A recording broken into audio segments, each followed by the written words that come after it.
Welcome and thank you. The minutes are in the packet. They are from our July 18th meeting. It's really hard to believe it's been that long since we met. Seems like a lot of time has, that's a lot of time, but it's our normal cadence. I'm just wondering if folks had a chance to review and if there's a motion on the July 18th minutes to approve. This is Nishoba, temporarily. Motion to approve. Thank you. So motion, would someone be willing to second on the minutes? I second it. It's Sakina. I second it. Thank you. Any discussion? Okay, all in favor, if you could please say aye. Aye. Any opposed? Sorry, should give a little more time. And hopefully folks in the room were able to vote as well. Any opposed? And any abstentions?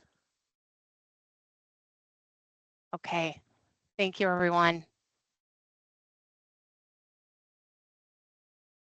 Next slide, please. One more. Got our meeting guidelines. Mostly what I just want folks to hear is that we want this to be a safe and inclusive space. You're all here because you represent really important different perspectives, the communities and people we serve and the work that you all do. So that's what makes our work better. We want lots of participation, and we want to make sure you feel safe in doing so. So if you have something to say, there are a couple of options here. I know that sometimes on the Teams platform, if it's outside the org, you don't have all of the functionality, but I think the chat box is working. So please make sure to let us know, flag us down if you have something to say. I am just curious, Chicky, if we actually have real-time interpretation with the platform challenges today. Is that running? Unfortunately, today, Lindsay, we do not have our real-time Spanish interpretation. We're so sorry that we can't make it happen today. We hope to make it a more regular part starting again next meeting. Got it. And I think we all for it. And in the future, this is just a reminder for me personally too, that when we have real-time interpretation, we need to make sure we speak in a cadence that folks can keep up with that and participate. Please use your camera if you're comfortable doing so, or if the platform controls allow. And then of course, I think one more slide, please, but regardless, please let Chicky know if there's something inappropriate or unacceptable, or you'd like to share any feedback about how you're feeling about the engagement. And if there are any members of the public joining us, there are some designated, there's a designated public comment time. So lastly, this is, I believe, being recorded. It looks like that's on, but especially because we can't see everyone, I know this might be hard to remember. I am definitely guilty of this, but if you could please say who you are before you ask your question, just so everyone can follow along. I think that would be great. And thanks again for being here. This is the part where, despite Chicky and everyone else having a great packet, I can never remember the order apparently to do it in. I have the slides right in front of me. Sorry, everyone. This is not intentional. I just forget the order. Anyway, I apologize. And we have a new member. I'm just wondering if Kathleen, since you're in the room, is there any welcome? Is there anything you would like to say to the group? Just happy to join the group and appreciate the opportunity to bring my experience forward to maybe give some insight to the front end users of insurance and the complications that we encounter when we're trying to advocate for patients. Thank you, Kathleen. And if you didn't notice, I did a very high-tech move of moving my laptop in front of Yeah. Zoom. My apologies. Well, thank you for being here. Thank you for joining. We'll look forward to working with you. And one day I will get the order right so it's less confusing. Sorry. I think though next we have our legislative and health policy update. Is that right? Is Stephanie on? I am on.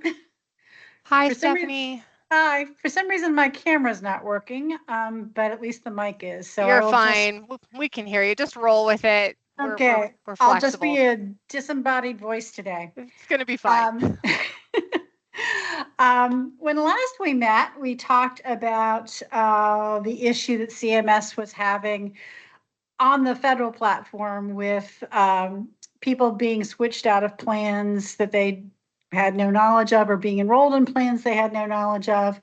Just a little update on that. CMS received 74,000 complaints from consumers that their plan was changed without their consent, and more than 134,000 complaints that they had been enrolled in plans without their consent in the first half of the year. CMS says most of those complaints have been worked through and solved.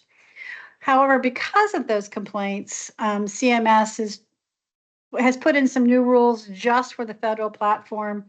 It doesn't affect states. Things like unassociated brokers will have to have a three-way call with the beneficiary and the marketplace call center, or have a beneficiary change their enrollment themselves through healthcare.gov. But this is increased CMS's desire to do more oversight of what's going on. And they have, in addition to all of that, kicked out two particularly large private sector enrollment websites because those sites may have issues in protecting U.S. consumer personal information, and some of it may have gone to India. So they were kicked out. They are now suing CMS. They've actually asked for a restraining order. CMS says, we're doing an audit. We'll get back to you. And we're not planning on letting you be part of enrollment this year. It is unlikely that the courts are going to solve that before November 1st. But that may disrupt a few people trying to enroll if they're used to going through those websites. This leads me to want to again raise the issue of the ACA premium tax credits that expire next year. As I've mentioned before, there was a big push in Congress to try to do something this year. That is unlikely to happen either. It didn't happen before we went to the Congress recess. It's unlikely to happen in the lame duck session for a couple of reasons. One is that the cost of making a permanent fix is estimated to be $335 billion. And whether you're a Republican or a Democrat, that's a lot of money to find to pay for that. So it is much more likely that there will be a strong push to do something with a temporary extension during lame duck. I'm not sure that's going to happen. There is so much riding on who controls what and who wants to negotiate what once they know who's in control of what next year, that all issues are sort of up in the air about what might move or might or not move. But just say for your awareness, the Congressional Budget Office says that the end of the enhanced subsidies could cause ACA enrollment to fall from a projected 22.8 million in 2025 to 18.9 million in 2026. That leads me to want to mention the draft 2026 Notice of Benefits and Parameters, which came out on October 4th. I'm not going to go into it in detail because I know you have a session on it later. I just want to flag a couple of things that members of Congress and their staff are watching. One is there's a whole section on user fees, and it's really a contingency plan if the enhanced ACA premium tax credits are extended. And a lot of members are concerned about the user fees and what might happen, what might not happen. So that's an area that they're worried about. Also, the expiring credits would have a ripple effect through the marketplace, including impacting the pass-through fundings for state innovation waivers, as well as funding for basic health plans. So that's we have a year to worry about this, but people are already starting to worry. The other big push in this draft is about fraud and trying to enhance policies to protect consumers from fraud. CMS is seeking to update the model consent form, which includes the scripts that agents and brokers can use to document compliance with consumer consent and confirm that the accuracy of the eligibility data. So there's probably going to be more on that as we go forward. One other mention, just as you probably all are aware, that November 1st, DACA recipients can start to enroll in plans. This is something that Congress, a number of members in Congress had really pushed CMS to get out. The final rule came out in May, so now we'll see how it really works. Just a couple of other issues. HHS, Treasury, and the Department of Labor finalized significant updates to the mental health parity requirements that apply to employer health plans and individual private health insurance. This is really a major update on the restrictions on coverage, such as prior authorization requirements and restricted network access, to make sure they're not more burdensome for those seeking covered mental health and substance abuse services than those seeking medical and surgical care. The so-called non-quantitative treatment limits have been the focus of the agency's guidance and enforcement, and they've been the focus of the industry pushing back, and the industry is still pushing back on this. Because the Supreme Court has dropped the Chevron doctrine, which will now make it easier to bring lawsuits saying that something is beyond Congress's intent. And that is something that some insurers are looking at in relation to this, but they haven't done it yet. So, it's one of those stay tuned to watch. Another regulation that I just want to bring to your attention is the DEA's telemedicine prescribing regs. This has turned out to be quite the soap opera. The DEA had put out, during COVID, the DEA had provided flexibility for prescribers of Schedule II drugs in particular, but that was supposed to end last year. They did an extension that goes to December. The reason for the extension was when they put out a proposed rule that really rolled back the flexibility significantly. They received more comments on that than they had on anything else in their history. And they said, we'll be back in 6 months. Well, 6 months has come and gone. Members of Congress have become quite antsy. And the DEA earlier this week sent to OMB, the Office of Management and Budget, that reviews all regulations, their new proposal.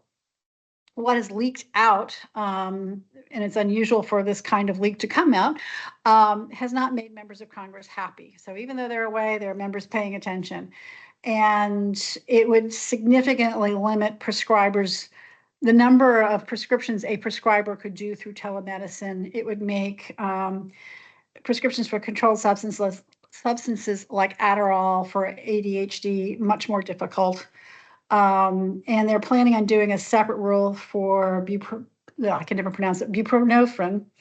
So that's going to be separate. But 11 members, bipartisan group of members, sent a letter to the president this week saying what we're hearing we don't like. And in the House, there's been a bipartisan discussion that's already started about codifying the current flexibilities and just telling the DEA, fine, thank you, but no, we're doing it this way. There's also a push in the Senate to do that. That is an issue that might get addressed in lame duck because it does have such broad support from both sides of the aisle and both bodies. And just two more things I want to mention. First is the CBO released a report that has been a long time in coming and something they really agonized over concerning options to lower drug prices. And of all the options that have been out there and discussed, not many of them move the needle very much. And just to give you an example, expanding Medicare's drug price negotiation policy to all commercial purchasers would lower costs by 1% to 3%. Eliminating direct-to-consumer advertising for prescription drugs is 0.1% to 1%. just to give you an idea. But the one proposal that would really substantially lower costs is the international reference pricing policy. That's when a policy basically says the maximum allowed price for Americans to pay is based on a price outside the United States. You may remember, this is called Most Favored Nation. The Trump administration tried to implement this at the almost at the end of their administration. They got a lot of pushback from Congress. They got a lot of pushback from the industry. And he has said he doesn't want to do that policy again, but that would lower costs, CBO estimates, by 5% or more. And it may force Congress to rethink what they think about international reference pricing. In general, Congress historically has been against international reference pricing for anything. In the 1980s, when Bush II was president, CMS tried to use reference pricing for a cardiac heart stent, and all hell broke loose. So this report may force a lot of people to rethink what they think about lowering drug prices. And last, I'm going to finish with a nerdy policy. Congress passed and the president signed into law rather quickly a provision that would require federal agencies to provide the Congressional Budget Office with data so that they can do more informed cost analysis. Sounds so simple. Well, the reason this came about was because CMS refused to give CBO some information. It had to do with some Medicare Advantage plans and costs. So they had to go to publicly available data, which was not as accurate. And then there came a couple of other instances in some other policy areas after that. So Congress just said, yep, we're going to make sure they have access to the best data. In addition, they also said the window of analysis can be expanded from 5 or 10 years. It could be expanded as long as 30 years. And if it is expanded to 30 years, then certain budget rules can't apply. But CBO plays such an important role in what comes to the floor, because if you have an expensive policy and you have to pay for it, before you can move it, and it can't come to the floor without a score. And scores can differ. And I will just give you a personal example. I worked on a hospice bill many years ago, which for several Congresses was estimated at basically not costing much. A new analyst came along, found a 14-year-old study and said, I don't know why they said it didn't cost much. It cost over $1 million. It cost over $500 million. So you can get differences when they're using data out there. So having the government's data will really be helpful, and expanding the window of analysis is particularly helpful for prevention policies. Many policies have not been able to get through Congress that would cover prevention services because the cost in the 5-year window or 10-year window is frequently much more than if you did a 15 or 20-year window. So I will end with that very nerdy moment. And if you have any questions, I'm happy to take them. Just curious which two enrollers were kicked out. Sorry, so Kathleen has a question. Kathleen, sorry. Yeah, I was just curious which two insurance were kicked out that are filing the lawsuit. They're not insurers, they're websites. They're based in California. They're based in Arizona. One, the name begins with an S, Spirarian, something like that. And the other begins with a B. Bear with me for a second. I can see if I can find it. I don't have it on my fingertips, but I can certainly send it to you. One of them was responsible for 1.2 million enrollments last year, which is why CMS is so squeamish about both the data protection and the fact that they're not going to be in the system this year. Thanks. I have a questions. This is Sakina, Stephanie. Do you know the reason why the Congress pushed back on the international reference pricings for drug? Historically, and not just for drugs, but for anything, the attitude has been, we don't care what their other costs, what their costs are, it's what our costs are. And that has seeped into the drug debate. There have been some members who have quite articulately pointed out that we're paying for the fact that other countries get lower costs in many respects. And I will also say that for a long time, the United States Trade Representative committees that they consult with when they're doing treaties was stacked in pharma's favor. And generics didn't get on there until, God, I want to say it was probably in the early 2000s before generics were allowed on those committees. So there were a lot of things in different places that would prevent you from thinking about international reference pricing.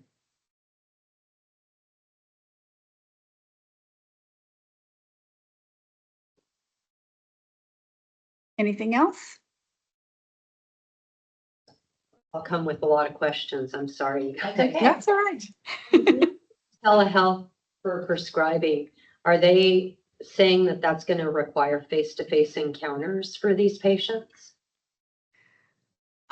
Because the DEA regulation hasn't been publicly seen yet, I can't say yes or no to that. I know that what they have said is they want to limit the number of the prescriptions each prescriber can do through telemedicine. The original proposal did have a face-to-face proposal in it, and that was really, really flogged by a number of advocates, particularly for rural patients, that would cause a hardship. So I can't answer that question yet, but it's definitely one of those that the advocate groups are looking for to make sure it's not there. I'm sure you are aware of this, but a lot of the people have limits on transportation to get to some appointments, especially Right. if there's specialty care. Well, that's why the issue of rural patients in particular was flagged when the first proposed rule came out, because it would just be too hard to get to some of these providers.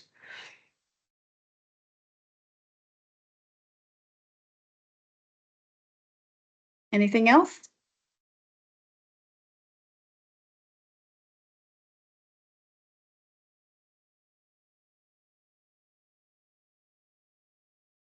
I think we're good to go.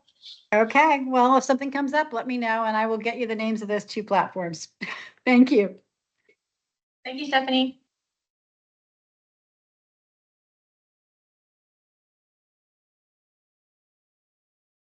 Okay. Thanks, Stephanie. I think we are on to legislative preview, unless there's anything else in the room, Chicky, or anything else that we should do first. Yeah, I think we are. I think we're good. Yeah, thank you. Okay. Would the government relations team like to take it away? Sure. Hi, all. Philip Schmidt. I use he and him pronouns. I'm the OHA Government Relations Director. I think last time I came and saw you all, I was a member of this team.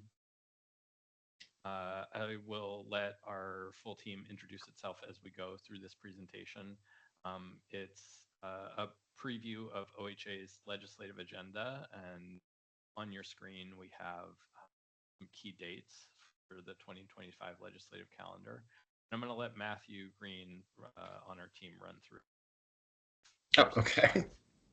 Hi, I'm Matthew Green, he, him, and I'm part of the government relations team, focused mostly on the state hospital and on substance abuse and addiction issues. So I was heavily involved in House Bill 4002 last year. So this is the basic calendar. This is, I think this is final now, that they've actually finalized it. The first day of session is obviously the key date, but we will start seeing bills prior to that. In fact, we're seeing unofficially, we're seeing some proposed bills already. We're hearing like rumors at different stages of how complete they are. So sometimes we'll get word of something that's coming along, but we will officially see bills in mid-January. It varies depending on when the legislative staff get them into the system and release them. But the first day of session is on the 21st. It officially goes through June 28th, although that's variable. Like sometimes in the last couple of years, they've ended a little bit early, but they can always go to a long session. If you want to go to the next slide. So for those who don't know, a little bit of terminology that we'll use a lot in this presentation. LC is a legislative concept. It's basically, it's changing the law, changing a policy in some form. There's also LC, you'll hear it around the legislature, legislative council, also the LC. They write LCs, so the LCs write LCs. But when we talk about it, we're talking about the concept, basically a proposed bill. And so we'll talk about the legislative concept number later. Assuming these go through, there'll be bills, they'll have official bill numbers, which will have nothing to do with the legislative concept number. So just know that in advance if you're trying to track something. And then POP, the policy option package, this is budget, this is money. Asking for money above and beyond some of the things that we already do right now. And sometimes a particular LC and a POP actually go together. If you're creating a new program, then you need the funding to pay for it. But most of the ones we have this year, there's a couple like that, but most of the ones we have this year are separate, independent ones. So if you want to go to the next slide. We have sorted the quite large list of LCs and POPs that we have under the major themes of the OHA strategic plan. We're not going to get into the strategic plan in detail, although there's a link here. If you're interested, it's actually well worth reading. So these are the major themes. Now, there's a lot of other things that OHA does to advance the strategic plan. It's not not merely about legislative proposals, but legislative proposals do, among other things, help advance elements of this plan. So next slide. I'm going to hand this one back to Phil to talk about the budget a little bit. That's me. Yeah, so y'all are probably aware, but each agency across the state government comes up with an agency request budget, which goes into the governor's office. Ours was published on August 30th. I think we can put the link to it in the chat for you all to peruse all 4,000 pages of our agency request budget, if you are so inclined. The governor's office takes all those agency request budgets and makes decisions across the government and creates a governor's request budget. That should come out later sometime after Thanksgiving. So we're in the phase right now where the governor's office is considering all the different agency budget proposals and making tough decisions. And the reason it's tough decisions this year is because the forecast for the next biennium is very tight as far as tax revenues. Folks, the tax revenues, I think the projections are that they'll be slightly up, but the costs across state government are up quite a bit. And our budget we're doing our best to hold it level per Governor Kotek's request. So we put in a current service level budget, which means just projecting forward the cost of providing the current services that we do to the current populations that we do. So as you can see on the screen, that totaled about $36.2 billion with a slight increase over 23-25 to account for enrollment, for instance, in Medicaid. The policy option packages that were included in our ARB are about 2.9 billion, which sounds like a lot more than 1%, which it is. But as you can see on the screen, the vast majority of that 2.1 billion was the hospital and hospital and insurer assessment that Oregon levies in order to draw down a ton of federal funds and pay for some 30% of the Medicaid program. The other portions of our POPs are, there was a significant chunk that went to the governor's behavioral health investment initiative package, 423 million, if we get into what those are, and then around 300 million that we proposed across all the other programs and ideas that we have.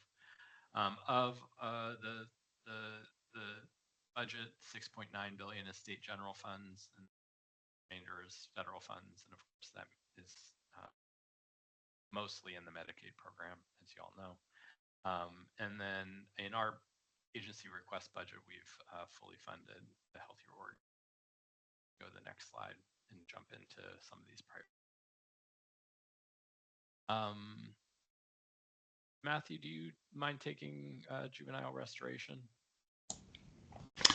Sure. So restoration in this context refers to people who are in the criminal justice system and who have been determined that they may not be able to aid and assist in their own defense. And you hear more about this on the excuse me, on the adult side, with people going to the state hospital to be restored or to attempt to see if they can be restored so they can to support themselves in their own defense. And on the juvenile side, there's a couple of things. There are kind of tweaks to this. One, it's not entirely clear how this is supposed to work. The statutes are unclear. And the state hospital does not take people who are minors. It does not take juveniles. So this is clarifying a lot of those things. The goal is to avoid sort of the incarceration side as much as possible, to focus on the restoration, focus on the behavioral health side of it, but and also to clarify that the lack of clear statutes means that different judges in different counties end up doing different things or giving different orders. So it's very inconsistent across the state. This is to clarify that, basically. So next slide. On the behavioral health side, Phil mentioned that this is one of the big investment packages, and there's a variety of things in here. The two biggest in terms of dollar amounts are clearly the POP 550, the Behavioral Health Workforce, and 552 on the Residential Plus study. The Residential Plus, what it's referring to is behavioral health residential facilities, anything from very high secure treatment facilities to more kind of open residential, but basically places where people can go to get treated. And a study last year identified the need for several thousand new beds or new units. This establishes, I believe, about 600 or pays for about 600 of them. It's roughly a fifth of the total demand. The idea is that this would be phased in over time. And it's also become clear as we've been looking at these issues that it's not enough to build or create a bed. You also have to have the staff to work with it. So there have been some investments in the last couple of biennia about enhancing the behavioral health workforce, which clearly we need more people. We need a more both numerically stronger, continue to provide training to people and make it more culturally and linguistically diverse to treat people who are not being treated in a way that is appropriate to them. And so these two are long-term investments that go together in that way. Next slide. And the next largest in terms of dollar amount relates to the Certified Community Behavioral Health Clinics. These are safety net behavioral health clinics that exist in a few counties right now as a pilot project. One of the advantages that they have is that it can bring down Medicaid money that some of the other ones don't. House Bill 4002 last year called for them to be expanded statewide, and it's be very helpful and very useful. But this is now some of the funds to make that happen, to apply to every county. Next slide.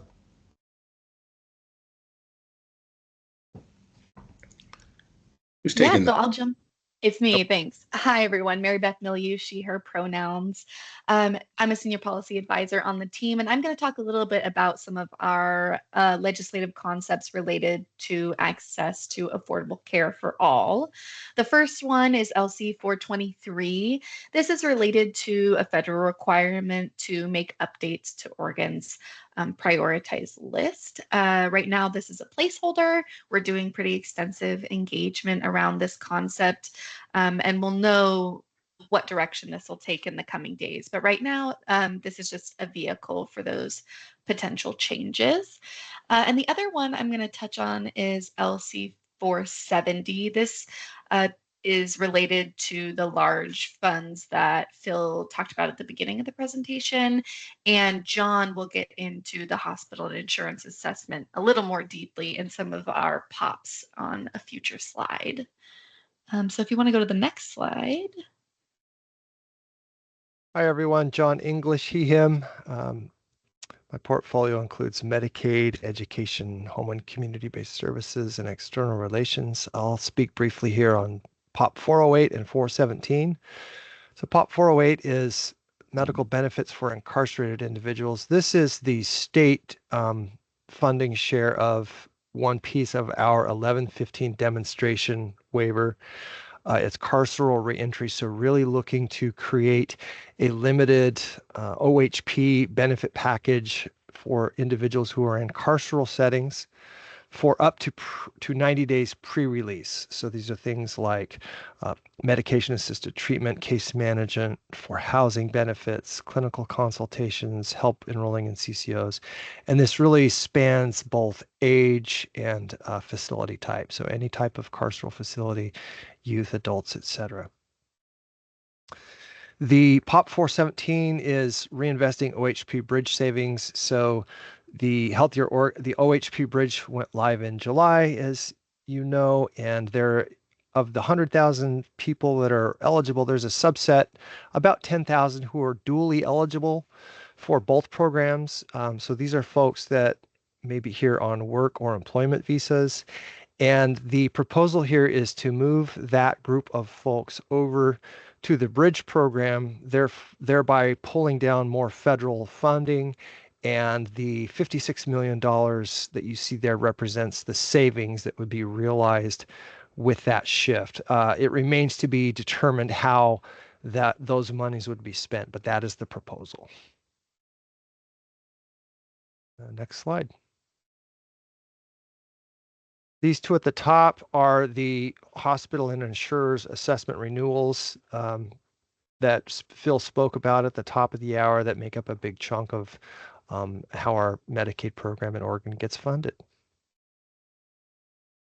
Yeah, and then POP 424, you're probably all pretty familiar with this one. It is the state-based marketplace eligibility and enrollment platform, phase 2 POP.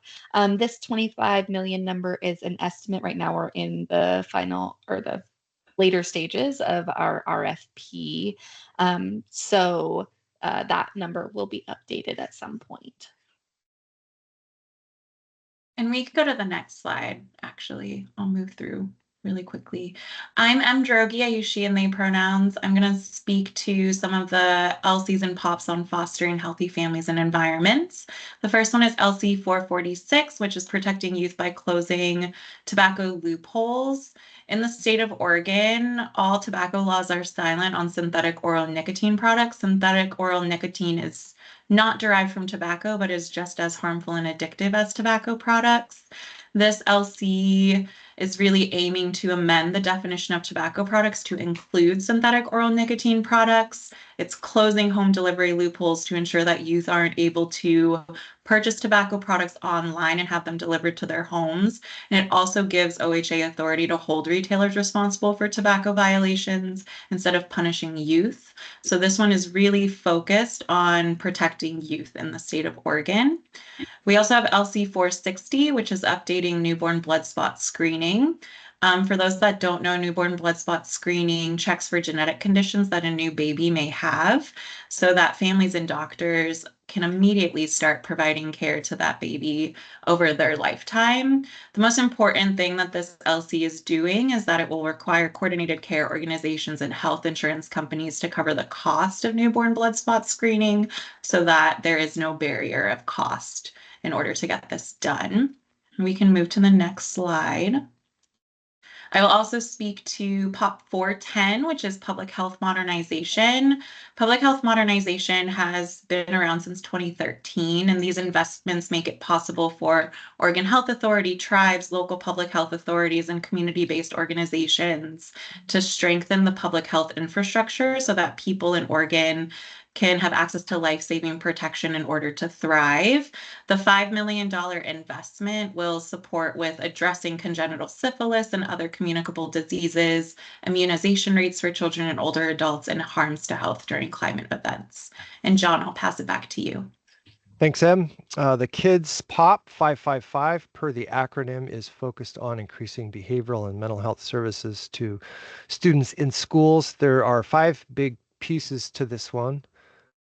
Yeah, thank you. The first piece is maximizing Medicaid billing for school-based services. So there's about $200,000 proposed to help districts really leverage in a more intentional way federal monies to support these kinds of services in schools. Second part, about $8 million to expand mental health services through the school-based health center program. Another $7 million to do the same thing with the school-based mental health program. About $1 million for support of culturally specific youth suicide prevention efforts, and then finally about $800,000 to help build capacity for the interagency work that needs to happen across Oregon Health Authority and the Oregon Department of Education. Go to the next slide. I can fill in here. We have a teammate, Robert Lee, who focuses on behavioral health and tribal affairs, and he's away at a conference today. We have 2 POPs that will, or excuse me, 2 LCs that come at the request of and in collaboration with the 9 federally recognized tribes in Oregon. The first is collection and protection of tribal affiliation data. This is adding tribal affiliation data to our REAL-D and SOGI data collection efforts. REAL-D is race, ethnicity, language, disability, and SOGI is sexual orientation, gender identity. It's data that we've begun collecting, through legislative mandate, but it also is really vital to us reaching our 2030 goal to eliminate health inequities. And so this is rolling out, as you all are probably aware. And so if we added tribal affiliation data to that data set, we would have to, there would be a process to work with insurers and providers and others to sort of move through the process of getting that added. LC 444, sharing health data with tribes, really focuses on some statutory problems we have in sharing public health, like epidemiological data with tribes. We collect it, and because of the way the laws are structured, we have trouble sharing it back with tribal epidemiologists and tribal health authorities. So this would clean up that statute and allow us to share tribal data back with tribes, which seems reasonable. I think we can go to the next slide. All right, and then LC 416 is related to CCO procurement. As you may know, it's sort of on a cycle of the procurement process. So this is just a placeholder vehicle for any changes that may be needed related to that process. And this is also where any legislative changes that might be needed out of the Senate Bill 966 Quality Incentive Program report that came out of the 2023 session. If any of those recommendations require legislative action, then this will also be a vehicle for that. Next slide, please. And I can talk to POP 403. This is within the External Relations Division, so government relations, community partner outreach program, ombuds, communications, etc. It's really a proposal to build a more coherent and structured and standardized protocol for engaging in feedback with community partners. And so recognizing that, this is a large, complex bureaucratic agency, we want to try to figure out how to better streamline and create more clarity, make it easier for external partners to navigate and engage in communication with our agency in a reciprocal two-way fashion. So that price tag is largely looking to create FTE to help realize that effort. And I will hand it over to, I think, M. Thank you, John. So I'm going to cover the two last ones in our presentation today. We have POP 411, which is expanding regional health equity coalitions. Those coalitions are coalitions of grassroots community leaders that are charged with addressing health inequities in the communities that they cover across the state. So they're regional areas where there are few counties that these coalitions cover. Currently, there are 10 coalitions that cover 20 counties in the state. So there are 16 counties that do not have a regional health equity coalition in their community. And this POP would increase the amount of regional health equity coalitions so that there's greater statewide representation, and it would also increase OHA staffing to ensure that there is sufficient support for the regional health equity coalitions. And then POP 412 is operationalizing health equity and health services delivery. And this critical investment supports 3 different programs in our equity and inclusion division. The first one being the Healthcare Interpreter Program, which is seeking resources to fully implement that program's goals and services to support individuals that do not speak English or with limited English proficiency. Then we have the Traditional Health Worker Program, which is seeking resources to establish doula hubs in the state, which are administrative hubs that support with billing and other administrative tasks for doulas. And then we're also seeking resources to hire an LGBTQIA2S+ health equity strategist who would be focused on addressing health equity challenges in the LGBTQIA2S+ community. And I believe I'm going to pass it back to Matthew to close us out. Oh, me, I get the last one. So if you could just hit the next slide here. That is the big list of LCs and POPs. Like I said, it's a long list. Mary Beth did put a link to this presentation and to more information about each of these on our webpage, on our OHA website. This is all of us. You can contact us if you have any questions. If you're not sure which of us to contact, I don't know, you can take any one of them or you can just contact Phil. So that is the end of our presentation. Happy to take any questions. And thank you for having us. And please, we raced through a lot, so please do ask questions if you have them.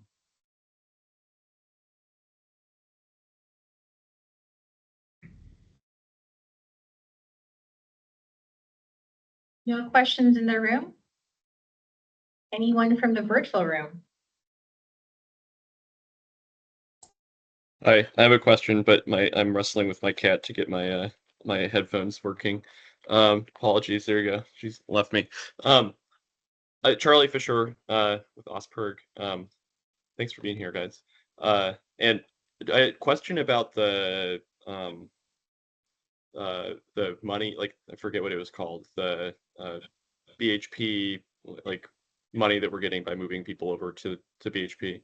Is that something that's going to require any sort of federal like coordination, or it's just we can just do it and we just get savings without too much question? I think so. I think that we have a fair amount of discretion in, that if they're eligible, right? Those parameters have already been established, and so it's simply moving them over and realizing that larger federal drawdown, which creates some more opportunities to resource other areas. Great, thank you. And it sounds like it's kind of like savings, but haven't quite figured out exactly what to do with those savings. Okay. Yep, exactly. I think, Charlie, if we were in a different budget environment, OHA would probably propose using those savings for X purpose. But I think that, just acknowledging the budget environment that we're facing, we didn't feel like we had the latitude to say, we'll realize these savings and our recommendation is that they be spent in this manner. So it's almost like we should have brackets, like my accounting friends, it's like we should have brackets around that as like almost a negative POP, savings rather than new spending. Yeah, great to be able to find those. Yeah.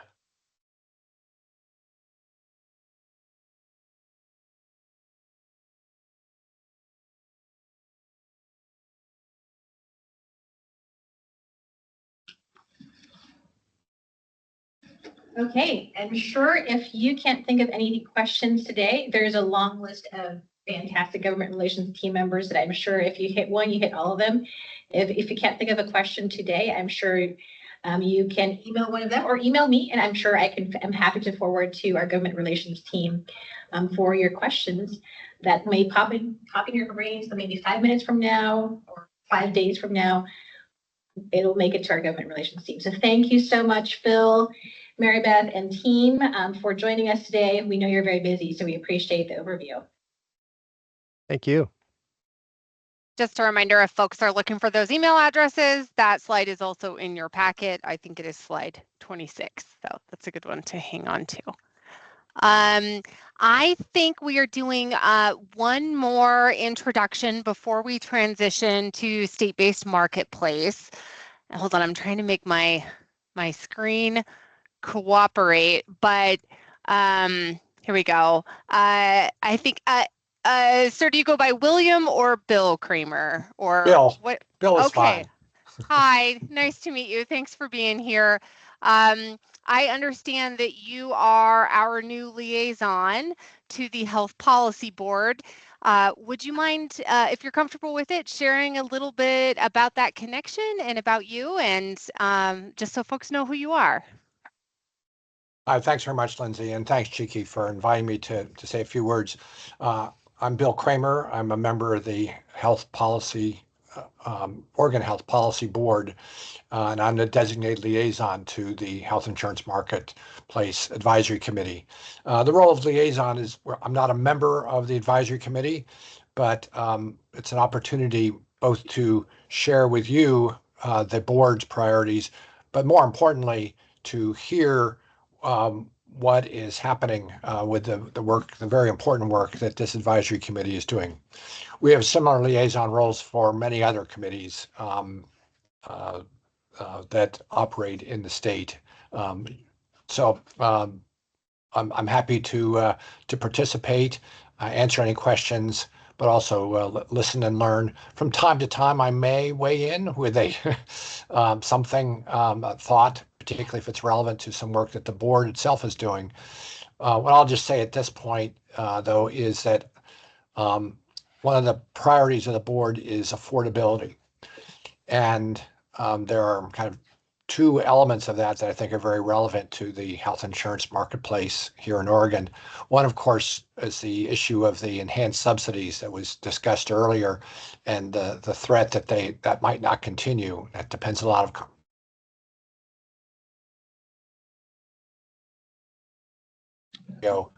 I think we would, as a state, need to figure out what to do for those folks who are dependent on those enhanced subsidies. But I'll also want to highlight the concern that the board has, and I'm sure many of you have as well, about the very high premium increases for small groups and individuals. There's a whole section on this later on during this meeting. It's really causing serious problems for both individuals and small groups. And this is on top of last year's high premium increases and forecasts of future high premium increases. So this affordability crisis is something that really affects so many Oregonians. I understand that there are many sources of the problems and no easy solutions. But I think both being aware, of the problem, keeping this serious problem in front of stakeholders as well as policymakers, and working together to try to find solutions is an important priority of the board, and you all will play an important role in that going forward. So thanks again for the opportunity to say a few words, and look forward to working with you down the road. Thanks for being here, and we will certainly learn more about your liaison role. I know for folks who might be newer to the committee, the Oregon Health Policy Board, it provides oversight for the OHA, and that's a citizen board. So there are a lot of things that roll up. We are part of that structure, and we will learn more about our work with you, sir, as a liaison and what comes next. But thank you for being here and for introducing yourself. Okay, I think we are headed to the state-based marketplace conversation. Can folks take it away? please? Yes, I can. My name is Dorothea Mardership. I am the state-based marketplace project manager, and today Victor and I will cover the following topics. We're going to cover the project accomplishments that we have completed since the last time we've met. We'll cover the project timeline and share some progress updates. Victor will cover the request for proposal timeline and the upcoming activities, the upcoming partner engagements planned for the next quarter, and give you an overview of the policy option package 424, and we'll end it at what we're working on next. Next slide, please. So here are just some high-level accomplishments that we have completed since July. We approved the IQMS Quality Standards Report. This is the report that we expect our independent quality management services contractor to comply with our deliverables. We have approved that back on July 9th. We also approved the quality management plan on how we're going to be working with them and how they're going to be performing the quality services. That was completed on July 22nd. August 21st, we approved the baseline IQMS work plan. So this is their schedule. That's been approved as well. We also approved our first quarterly status report on how we're performing on the project. That was approved on August 16th, but we definitely have quite a bit of activities in August getting the IQMS vendor on board, and we're collaborating with them. We also in parallel continued we had the vendor RFP posted. It was closed on August 23rd, and on September 26th, we approved the IQMS monthly report. So we do get monthly and quarterly reports from the IQMS vendor, and the RFP, we have completed our solution vendor RFP for round one was completed actually on September 30th. So there's a little bit of correction here. We actually completed it 2 days earlier. So we had a pretty busy quarter this last time. Any questions on this slide? Now we'll move on to the next. So this timeline should look the same as last quarter. Pieces that we have continued to focus on is the solution vendor procurement. We have extended the solution, the evaluation has been extended a bit, but we are still focusing on getting the procurement activities completed by April of 2025. So we are working through making sure we stick with that timeline. Everything else should be the same here. Next slide, please. Thanks, Victor. You have the next 3 slides. Thank you, Garcia. Hi, everyone. Victor Garcia, he, him pronouns, operations development specialist for the marketplace. Talked to you all before. Nice to see you all virtually. Wish you could see us, but it's just not how things are going today. For our RFP timeline, we posted the RFP on July 3rd. We've had our round 1 submissions completed on October 1st. We are in the midst of round 2 evaluations. We just finished the in-person demonstrations from the vendors, and now we're going on to some more of that RFP evaluation. Should be all done with all of that, including the award and notification to those, like a protest period allowance for all done with all of that by November 25th. At least that's where we're at right now, barring any additional delays. So,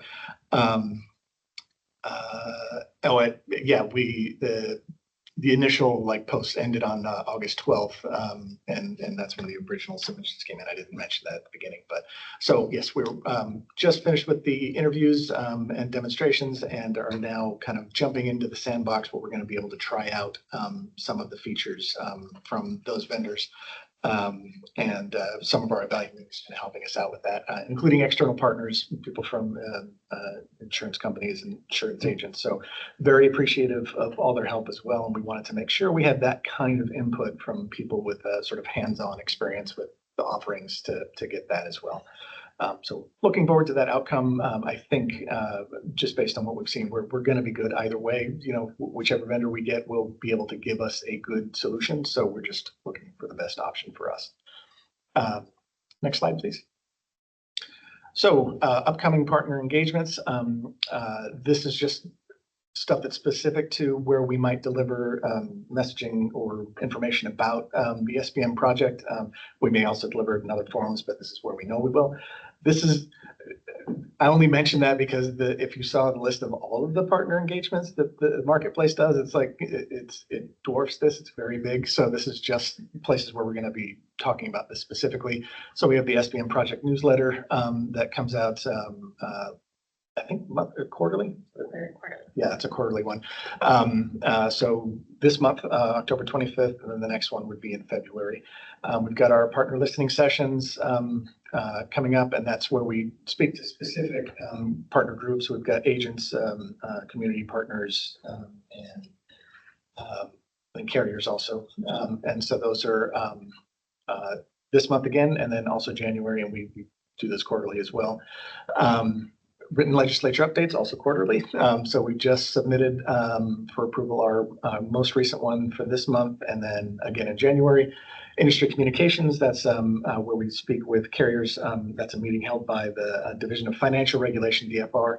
Next one is next month, and we participate in that primarily to, or I participate in that primarily to deliver information about SBM when it comes up, but that's also something the marketplace participates in regularly, just for regular ongoing business, for plan management and carrier relations. And then we have a monthly newsletter that goes out to agents and community partners. So you can see those listed there, October through January. And our marketplace monthly updates that go out broadly again monthly for the next few months, November, December, and January. So a lot of that information also available on our website, and we'll be giving that, I think, at the end of this presentation. That's specific to the project updates. So that again is just where we're engaging directly with folks on this subject, and where you can find that information. Next slide. And then you heard this mentioned earlier, policy option package 424, part of the OHA legislative budget proposals. As solution vendor for the SBM is what that covers. It's sort of our funding specifically for the project and what we anticipate to be implementation and kind of getting us through. So this is 25 to 27 fiscal year. Summer, July of 25 through July of 27. And that'll be covering implementation, design development, implementation after we execute the contract, and then also first few months of operations after we go live for that first plan year in 2027. So that's also for IQMS and other related things. IQMS is Independent Quality Management Services. We have other related contracts that are just for conducting the project generally, that aren't necessarily getting a solution, but making sure that we're doing what we need to do in terms of our project management and hitting our milestones and oversight, that sort of thing. And that includes staff and other expenses. The other expenses may also be sort of other agencies also contributing to this effort, and what they have to do directly to support us in that. And then, of course, the transition and maintenance to full operations, and that includes our own sort of change management and things that we're going to have to change as an organization to implement that. So that's all wrapped up. Anything kind of cost-wise related to the SBM project and its implementation is wrapped up in this POP proposal. And we anticipate that there shouldn't really be any issues staying inside of that. Of course, if anything changes, we can always go back to the legislature, but that's based on a lot of market research and what we anticipate to be kind of reasonable expectation of what cost should be for that. So any questions on any of that? I went through that quicker. So and go up. I can't see you, I just see dots. So it's Gladys, please go ahead. Hi, Gladys Boutwell, insurance broker. So there's a couple questions I have. One is with this whole process, and I do apologize, my camera can't seem to turn on. With this whole process, are you considering the ability for this system to also integrate with the third-party apps that a lot of us brokers are utilizing already and we're used to, which allows our process to go very smoothly when we're talking about our client with our clients. Health Sherpa would be one of the main ones that I think most of us are using, where they integrate with healthcare.gov. And most of the time, most states that have their own platform don't integrate with these, but I just want to see if it's a possibility, because it's going to make our life easier. One less thing we have to learn on top of talking to the 200, 300, 400 families that we're talking to every year. And then the other piece is with the funds, with who's going to be, because I know you have here the positions and the FTEs, but I'm assuming that's to build the platform, not who's actually going to be managing after the fact, the call center, the reporting, whoever's going to be working after the fact, because we are going to be calling in as brokers.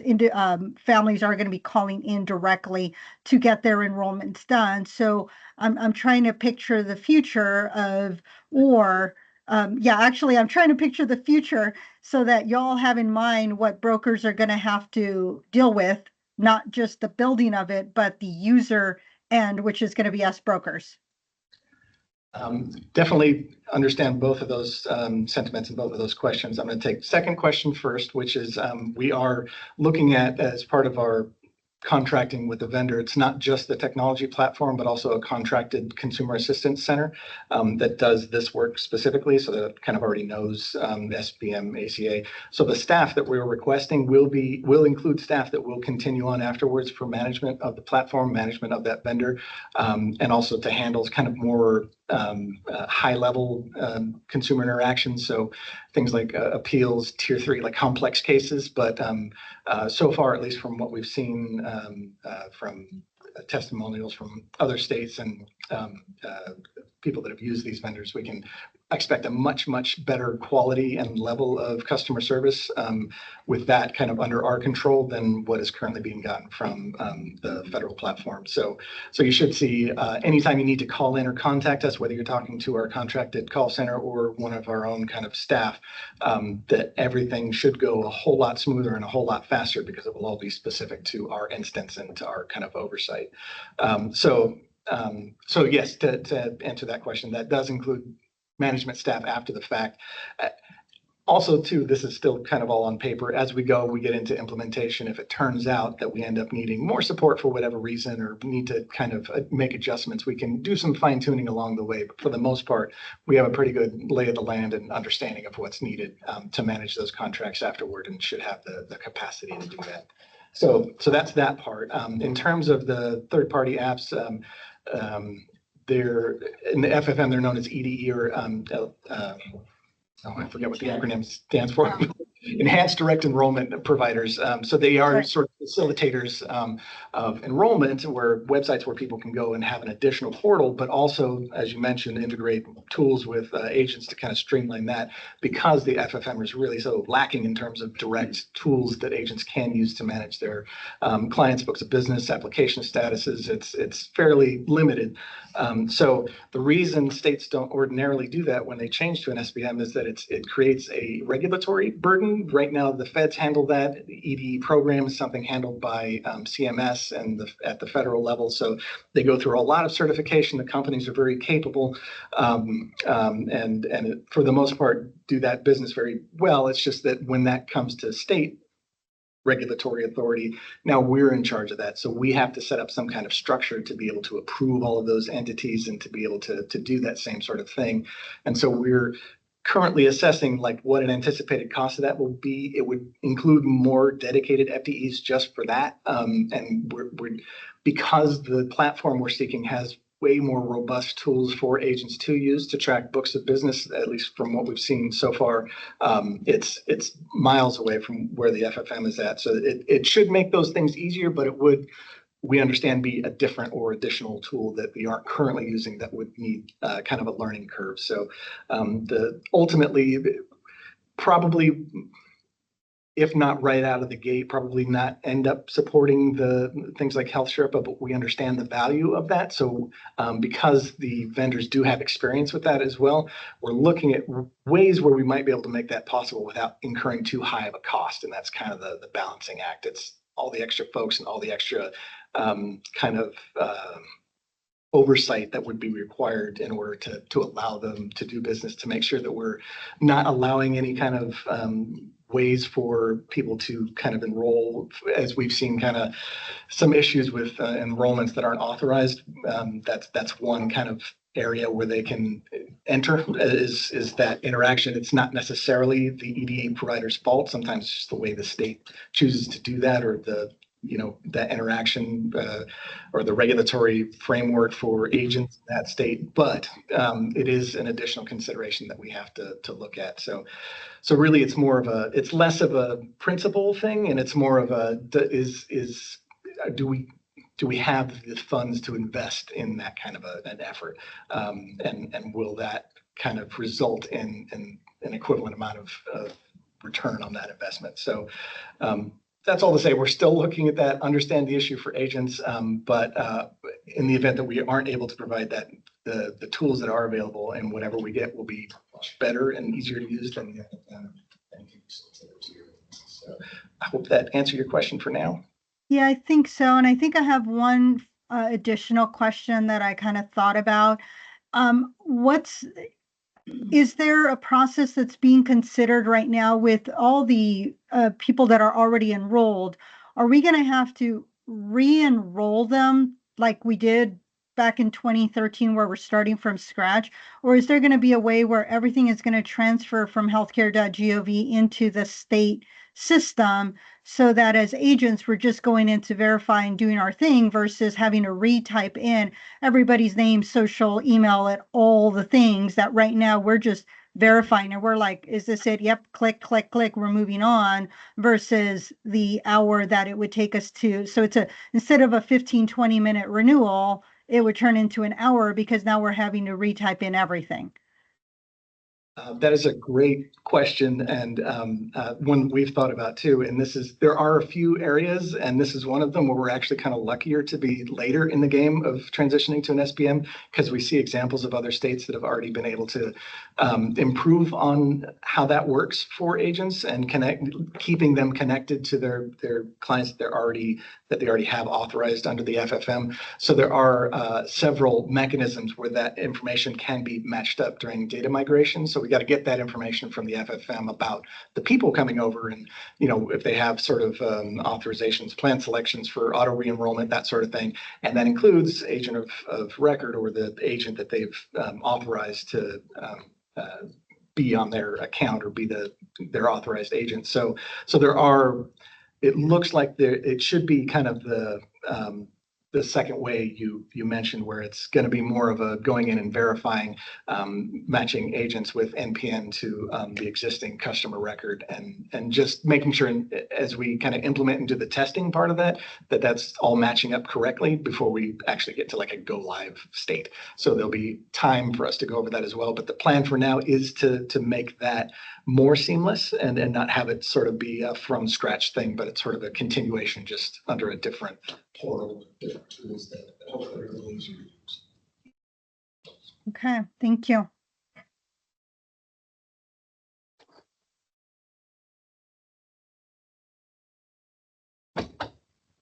And next slide.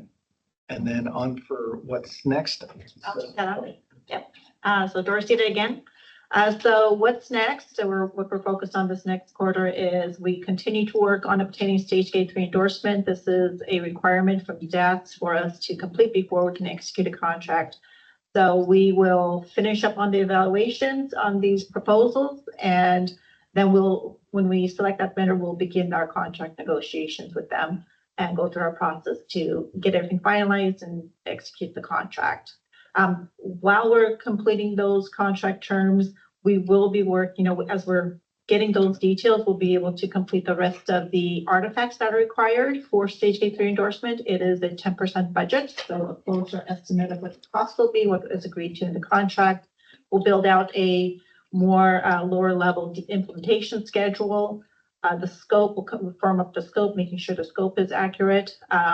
System security plan, this is a required documentation to ensure that we are thoughtfully thinking through the technology platform and ensuring the appropriate security aspects are being considered for the technology solution, as well as the cloud workbook, and then our LFO our readiness assessment, making sure, are we ready to start our implementation of the project? So once we complete those artifacts in parallel with the contract negotiations, we'll be able to begin our work of implementing the solution. So that's what we're focused on. And then we will continue in parallel collaborating with our one team. This is our eligibility team, to define the interface requirements between this new state-based marketplace technology platform with the existing one system. So we do have bi-weekly sessions in place, and we will continue those conversations to be prepared when the vendor comes on board to share with them what we need. Research and branding development. This is where Amy and the team is going to continue on, begin the work of research and branding, the development of FBM. That work will begin from March to May 2025. And then while we're doing all this work, we still have our IQMS vendor, the Independent Quality Management Services contractor, Blue Crane, will continue to provide oversight on the project, producing our monthly and quarterly reports, sharing the status of our progress, the kind of rate how we're doing.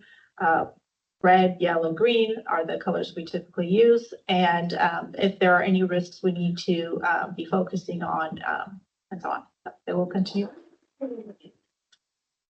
Next slide. This is our last slide, I believe.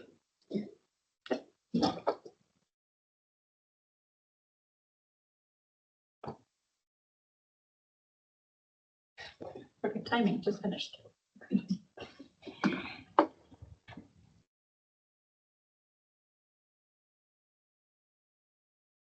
Okay, so I think yeah, sorry, I was like, I don't see anything in the chat, anything further.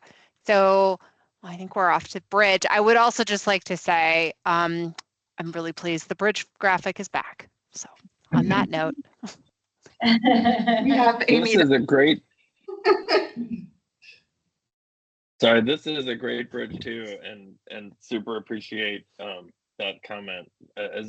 As folks who know have seen many of these, and Lindsay was on the task force, we have very heavily incorporated bridge imagery into our presentations.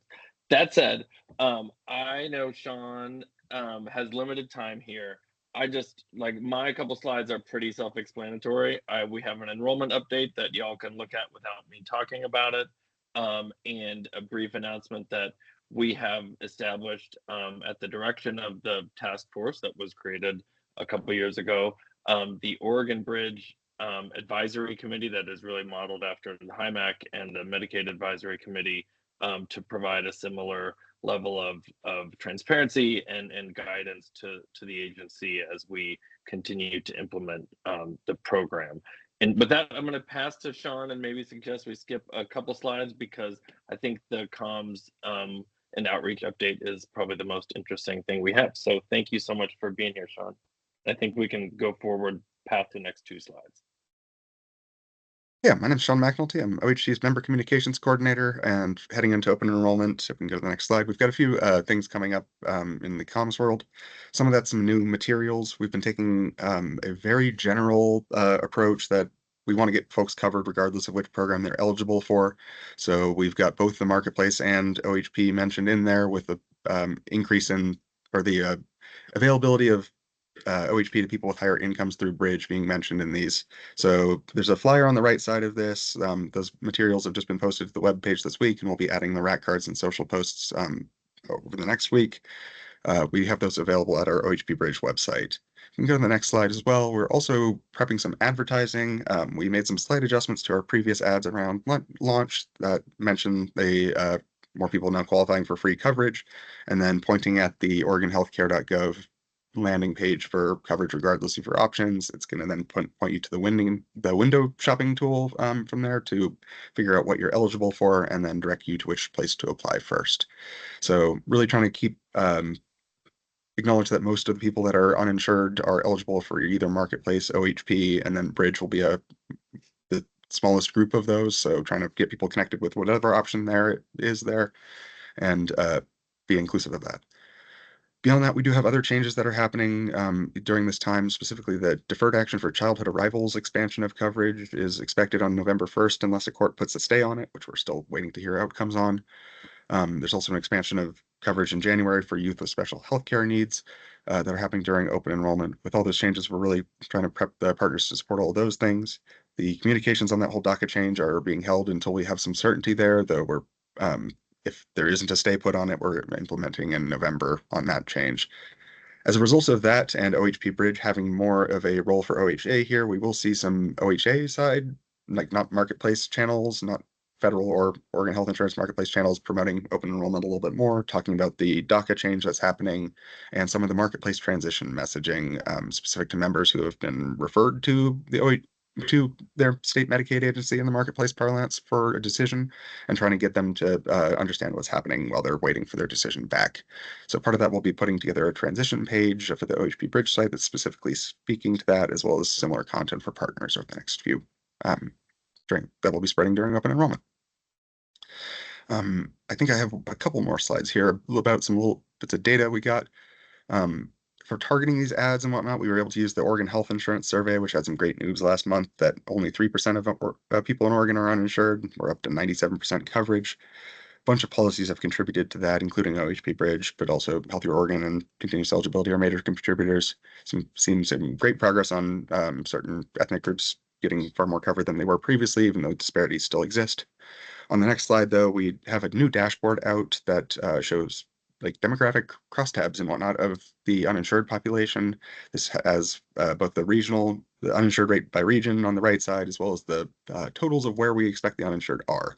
So that was how we targeted a lot of that for many partners. Whatnot, this is a useful tool as well to learn more about the uninsured in their region and try to get that last few percent of people covered. So that's what we were able to see there. There's some also additional demographics that we've got out of there. I am happy to take any questions about what's coming up for open enrollment, but I'll have to hop in just a minute or two.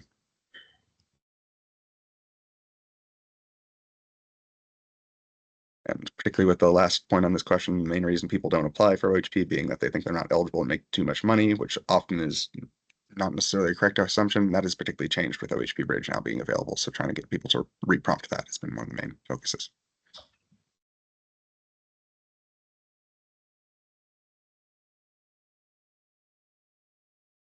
Well, we just wanted to make you aware of what's coming. If you hear of other issues or things you want the communications aspect to respond to, we're happy to take suggestions and whatnot. Otherwise, Tim's here for additional questions, and I'm going to need to hop to another meeting. Thanks so much. Thank you.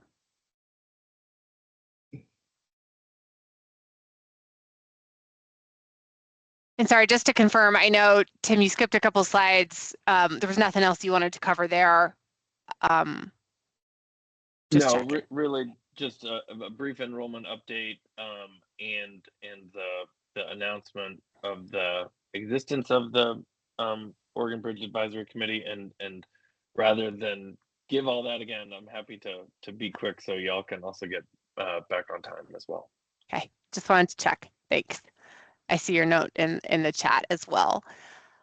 Okay, so this is time in our agenda. So we are running a little bit slower, but it's been good content. This is an opportunity for the public to share perspective with us. And I will admit, I'm just having a tough time today managing like where hands are coming from or if there's anyone signed up. I'm just wondering if folks could help me out. Do we have anyone for public comment? It's tricky. We do not have anyone signed up for comment, but I don't see any hands up either. But maybe let's give it like a few seconds. If you would like to comment today, if you can raise your virtual hand, if you're not on camera, and if you're on camera and you're a member of the public, if you'd like to raise your physical hand, I'm sure we also do that. Yeah, I might have a moment of wondering if the public would have been able to get the updated link today. So we may be late on comment. We did send out a corrected Gov delivery notice about the change in link. But yes, we understand that they also might have totally missed that. Yeah, I don't know that the public uses that a great deal, but I am not an expert on that. So we will, I don't see a hand and I don't see anyone chiming in. So good to check though. Chicky, could you advise on the break timing and how you want to navigate maybe? Lindsay, Kathleen, she did say she had a question. Yeah, I do have a question on the OHP and open enrollment. Do we ensure that people have access to all levels of care for the insurance programs that they sign up for in the areas in which they're served?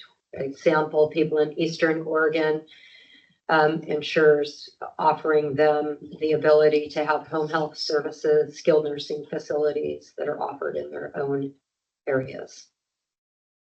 Sure, I'll take that. Hi, Kathleen. I'm Katie Button, and hi everyone on the online. I'm Katie Button. I'm a plan management and policy analyst with the Marketplace. So I certify the plans we sell, and I monitor our carriers. And so all of our plans are required to cover the essential health benefits, which would cover services like you have mentioned. There are different network adequacy requirements for Eastern Oregon since there are less people and things are more spread out. And so mostly the way that we monitor that is by complaints. And so either they come to us or they often come to the Division of Financial Regulation. And so then if we find that there are complaints that people aren't able to access those services, then the Division of Financial Regulation will work directly with that carrier to try to find more providers. In cases where there aren't providers, then that is an issue that OHA is working on at large because we know that there are provider shortages in various functionalities in Oregon. And is the complaint line easily accessible to the public? I believe so. It's the consumer advocacy line. It's available on the DFR website. We refer people to it often. I'm known to tell complete strangers about it. So I think as far as I know that people are able to find that.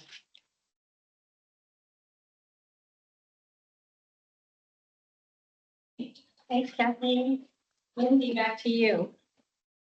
Okay, so I think we were just checking on, do we forego break? Do folks need maybe 5 minutes? I can't see sort of the will of the group, but wondering if there's a recommendation.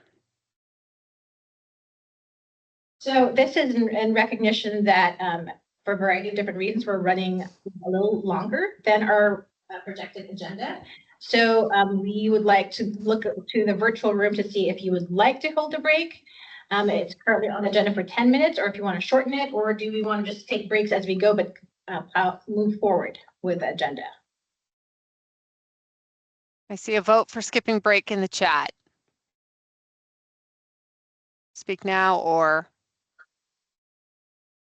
Okay, looks like people want to move forward. Folks, please take care of yourselves. Just we'll assume you are navigating as best you can. And thanks everyone. So I think moving forward. Sounds great. And then, so moving forward, next slide, please. Perfect. Tasha, I know you are juggling multiple meetings. I'm hoping you're able to join us right now. Oh, there she is. I am. I was able to join about a half an hour ago, so I appreciate all of the information that I've been able to hear thus far. Hello, everybody. My name is Tasha Sizemore, and I am the Life and Health Product Regulation Manager. I'm not sure if Commissioner Stolfi shared some of the changes that have happened over at DFR as part of an update he did, but we have been able to get some additional managers on board, and so we're in a little bit of a transition period. And so moving forward, I will be just the product regulation manager on the life and health side. And so if you have any product regulation questions, like about rates, forms, covered benefits, Katie might be your covered benefits gal, but I can help on the insurer side of things from there. And then my counterpart and close friend, Cassie Susi, will be managing the market conduct side of things moving forward. But I am here to talk about health rates, which is one of my favorite topics and also one of my not favorite topics. Because we do get a lot of feedback, or have in the last couple of years, gotten a lot of feedback from consumers about their rate experience. I asked OHIM, yeah, thank you, folks at Summer Street for advancing the slides. We have 2 documents, and instead of making these into slides, I just decided to share them directly with folks so that you could absorb the content on your own if you haven't seen it. And I will try to make up some time for the agenda if I can. So this year, our rate review program focused on increasing consumer transparency, and hence the 2 documents that are referenced on the screen. Commissioner Stolfi asked for the first time to have a consumer guide to the 2025 insurance rates specifically. Historically, we just have a general consumer guide to rate review, but this year we wanted to do a little bit more to pull out some of the data that kind of gets lost in the rate filings because they're kind of in depth. So the Consumer Guide to Health Insurance Rate Filings pulls out some information that we find consumers ask most commonly. Most of their common questions are on these topics. So I'd like to share a little bit about how we use this data to kind of work with insurers from the rate filings to make a decision and then make that transparent. So using the information filed by insurers in their filings, and then information that the actuaries were able to obtain, we looked at the kind of most commonly at like the administrative expenses and some stuff in what's called Exhibit 5. And these are how insurers are spending the money that they are able to retain. And so we call it the retention money. And so we looked at things like insurer fees, regulatory surcharges, funding of patient-centered outcomes, exchange fees, and then premium assessment, as well as the profit or margin that the insurer is hoping to carry forward into the next year. So we looked at all of that and took a fine-tooth comb to make sure that we understood the calculations that insurers were putting into the administrative expenses. As a result, we were able to bring down a couple of the administrative expenses on a couple of the insurers, or at least engage in conversation about where that calculation was coming from for their agency or for their organization. So we looked at that, like I said, the retention quite a bit. The other thing we looked at that I wanted to talk a little bit about that definitely impacted rates this year was trend, or is trend. So trend is the amount of care that's received as well as the cost of that care, basically. And our insurers are reporting that trend is increasing, and that is caused by a couple of different mechanisms, but you know, I'm not telling the folks on this call anything they don't know. The cost of healthcare is definitely getting more expensive. And so where trend has, you know, traditionally been around about 6%, we are seeing that the overall trend projected in 2025 is going to be higher.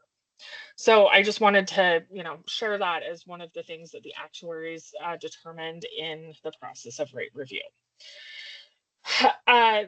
So the other thing that I would like to touch on, there are 2 more things, is that as part of the consumer guide to rate review, the division did publish a little bit of information about healthcare cost containment. Although that is not directly the work of my team, I do frequently connect with the healthcare cost containment folks at OHA and part of an internal work group at DCBS, kind of monitoring that work.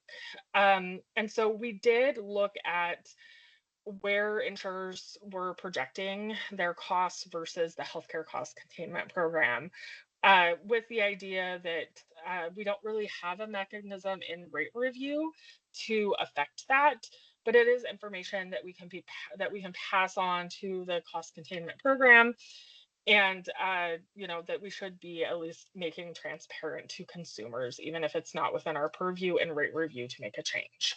So that information is found for 2025 in the Consumer Guide to Rate Filings.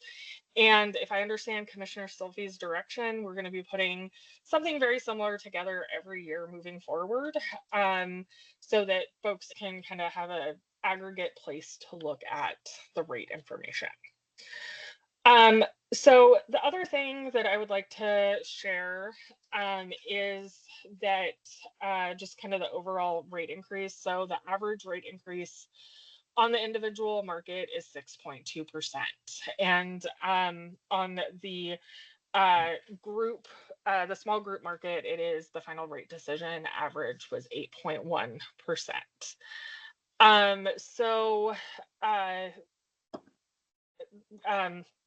I guess that's where we are. Like I said, it reflects higher trend than we have seen in previous years just because of additional costs.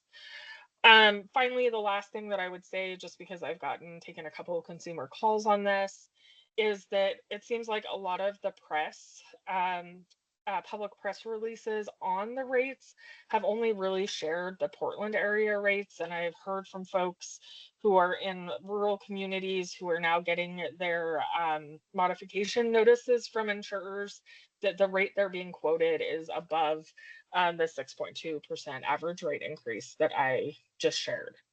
And so we do have geographic rating areas that impact the overall cost for consumers. And so people out in, for example, Umatilla County may not see the same rate as somebody who is in Portland. So that first ACA compliant plans rate request document does have a list of where the counties are. Next year, I think we're going to try to provide some additional information to the public as part of our press releases about, reminding folks that those rates are going to be different based on the geographic rating area where they are at. So I just wanted to flag that for the folks, as sort of some feedback that the division has gotten about how we talk about rates. I think I'll stop there and open it up for questions because I could talk about rates forever. But what kind of questions do you all have for me today, or are there any?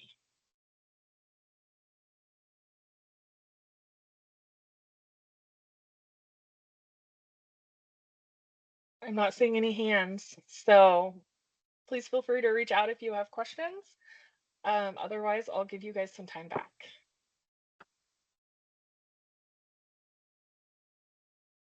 Thank you, Tasha. And of course, if you have questions at a later time, please do send it my way, and we'll make sure that Tasha gets your questions. She is very, very responsive, so I'm sure we will get your answers as soon as we can. So thank you, Tasha. Thank you, Insurance Commissioner Stolpe. I think you're still here, so thank you for all your work.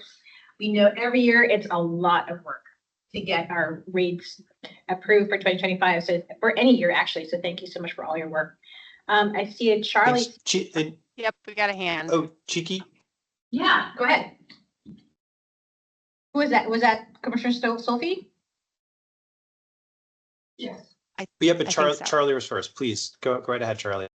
Oh, well, I was going to defer to you, Commissioner, but if you insist, I was just going to say that this consumer guide is great. I had the chance to look at it beforehand, and I would just say kudos and really encourage you to continue to do this on an annual basis going forward. Absolutely. Thank you for that, Charlie. I was going to ask if anyone had any feedback on the guide. It was something really important for us to do, right? Rate review and the rate filings are really complex, and even though they are all publicly available, it takes an actuary to understand them. So it was really important for us to put this guide together. We're absolutely going to keep doing it.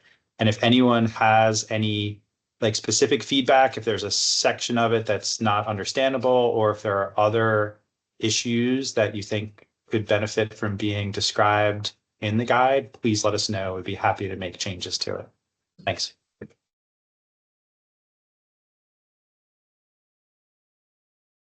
I guess the only thing I maybe could say is I don't know when this was released, but if there's something like this that would, in this really like that going over trend and all the components of that by insurer, having something like this before like the public comment period on the rates, and maybe that was available and I just missed it, and so apologies. But I think that would be a really important thing for people to be able to actually understand the process beforehand and be able to weigh in. And it was a last minute thing this year for us to put together, but because it has gotten such great feedback, Charlie, our plan is to push this out sooner, because honestly, these are charts that we put together for Commissioner Stolfi every year anyway, and so it doesn't take anything for us to just stick them in a PDF for the public. But like Katie said, it would be nice if we weren't doing it at the last minute either. It's because I think there are some things that we probably could have put in that we didn't. So it is something that we are going to continue. But any feedback, like we're going to do it next year for sure.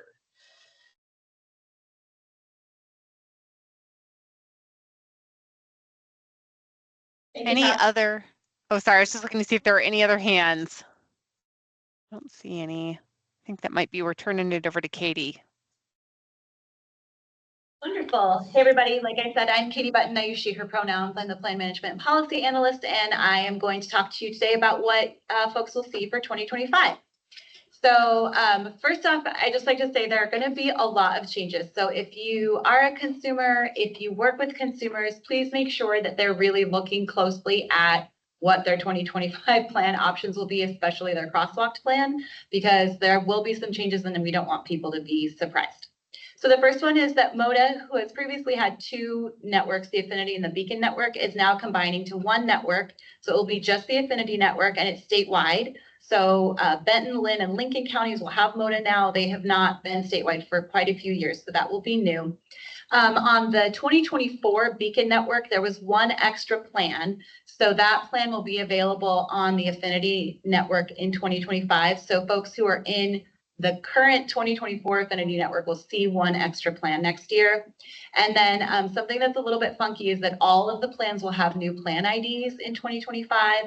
And so it's been a few years since we've had what we like to call the technical discontinuation, but there is a thing that happens with healthcare.gov when a carrier has gotten new plan IDs in a particular way. Healthcare.gov sees that as a loss of minimum essential coverage. So for MODA folks, they will be able to use that SEP, the special enrollment period, for that up through March 1st. And so obviously we want folks to get in and get their coverage for January 1st. But for folks who assist folks with coverage, if they are having any issues, then you can use that SEP as kind of a workaround to make sure that they can still get the 2025 coverage they want. Next slide, please. In the past couple of years, CMS has started to limit carriers on the number of non-standard plans they can offer. And so this year, carriers can only offer 2 non-standard plans per tier. There are some exceptions for dental and adult vision coverage. Some carriers have chosen to take advantage of that and some have not. So this is a slide of plans that will not be continued for 2025. So if you have folks in these plans, they will be crosswalked to plans with their same carrier in their same network, but these plans will no longer be available. Next slide, please. So premiums, Natasha talked about overall premiums, and I'm going to talk about premiums in kind of a more specific way. So we have several factors that are affecting the premiums. So the first is that carriers assumed different things about who would move to OHP Bridge during open enrollment, and so they reduced their silver load. So that has made some changes in which plans are the second lowest cost silver, which impacts tax credit calculation, and then also some plans that have remained the second lowest cost silver, but their premiums have changed. The second thing is that, again, those non-standard plans I mentioned that were removed, the remaining plans have had to have some premium increases, which is what happens when you have to have shifts in the market. And so some folks will see more premium on their plan if it's the same plan, and especially if they are being crosswalked into a different plan. And then lastly, MODA's network changes make them cheaper in some counties, which is great, but in other counties, it makes them more expensive. So again, folks really need to pay attention to the plan that they're being crosswalked into and what that premium could look like. Overall, most counties will see a slight increase in APTC next year, Next slide, please. And there are some counties that will see some really significant increases. So those are the counties there in the box on the top. And these APTC numbers change. They increase for older enrollees and decrease for younger enrollees. So these are based on 40-year-old premiums. And then the counties in the box on the bottom will see a slight decrease in APTC. Again, it's because of all of those plan changes. Things shifting around are impacting the second lowest cost silver plan, which, as I said, is used to calculate APTC. Next slide, please. So as we do every year, we've made some updates to our window shopping tool. You can find that at oregonhealthcare.gov/window shop. We made some small changes to functionality. Most of the time consumers won't notice it, but it just makes it a little easier to see things like tooltips, which explain things like deductible and so on. We've updated our color scheme, and then this year our big changes that we've added a section on gender affirming care. We've always covered gender affirming care, but it hasn't always been the easiest set of benefits to find. So we added some cost sharing information on common benefits associated with gender affirming care, and then provided some extra explanation language to help consumers access those services. Next slide, please. So this very hard to read slide is a screenshot of what that new section looks like. So you can go to the actual website and look at that. It's in towards the bottom of the big giant list of benefits that we offer information on. Next slide, please. And then Amy, would you like to take the DACA slides? Sure. Fabulous. I'll throw it to Amy. Hello, everyone. Amy Coben, Communications and Public Engagement Analyst. And just to share where we're at right now, starting November 1st, the eligibility for marketplace coverage and OHP bridge will be extended to a few different immigration statuses, but most prominently DACA recipients. So we're very excited about this. I know this is something that we've heard a lot from partners that that they were eager to see. So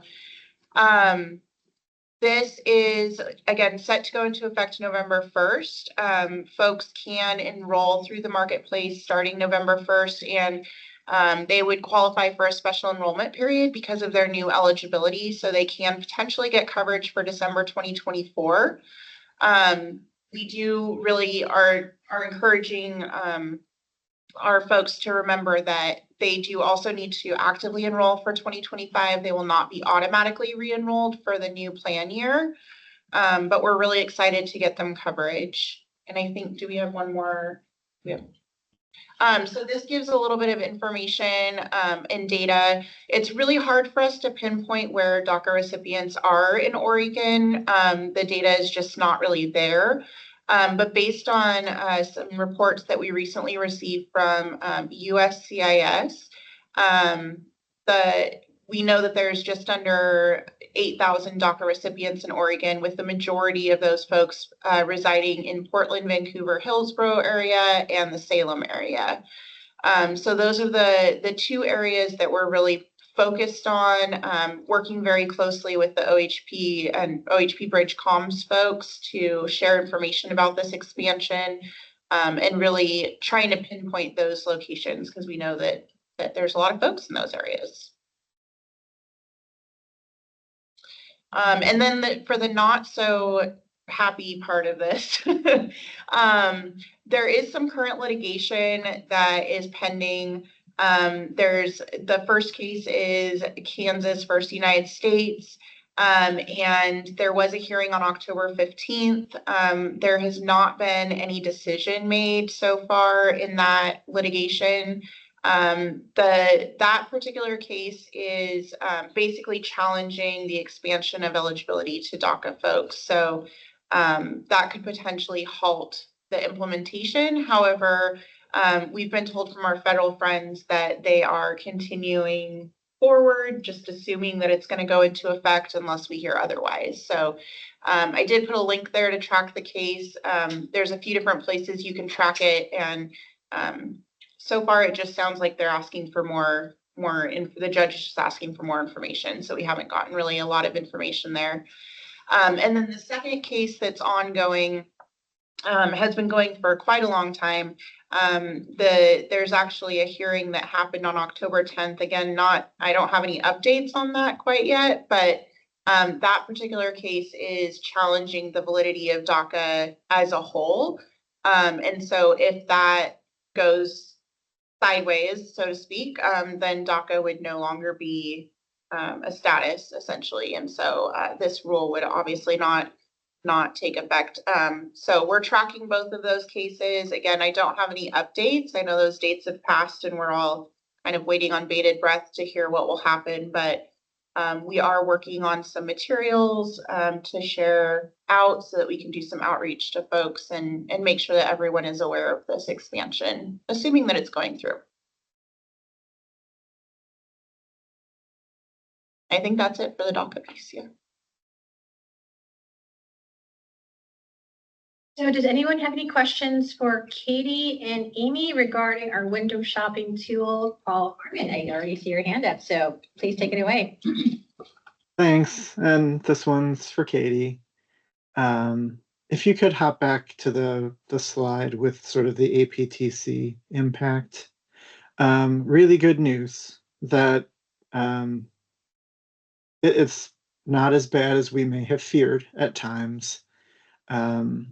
Still focusing down though on like Lincoln and Douglas counties, that what I'm worried about are consumers who see that their premium is jumping up and sort of their out-of-pocket premium. They may have only been paying $10 and now it's going to be $35, and just sort of the shock of that.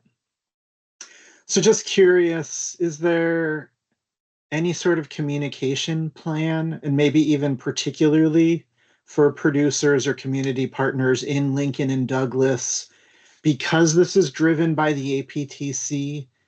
Like, there are going to be other plans out there that are going to be the same premium they're used to. It may be another carrier, it may be another network, of course, but just the not wanting the, hey, it's a rate shock, but it's not really that plans in those counties went up so much. It's sort of this drop in the APTC of just even more so than usual, like shopping could be very beneficial for these members, just because of the nature of this. Yes, and thanks for mentioning that. So we have a community partner and agent summit every year, and I spoke on this at that summit, and again, really encourage them to reach out to their folks, because we don't always know where people are, but they definitely know where their people are. So this is yet another plug. If you assist folks in enrolling, please make sure that they really look at what their options are this year, because we don't want them to be unpleasantly surprised. Of course. Just to add, we also produced a really robust quick reference guide for open enrollment that combines a number of documents we've put out in the past, but really highlights all of the different changes and things happening this year, and gives some talking points and things to help folks with those conversations. So we're happy to share that with you if you'd like to see, but I think that will also hopefully guide folks. Yeah, sounds great. Thank you.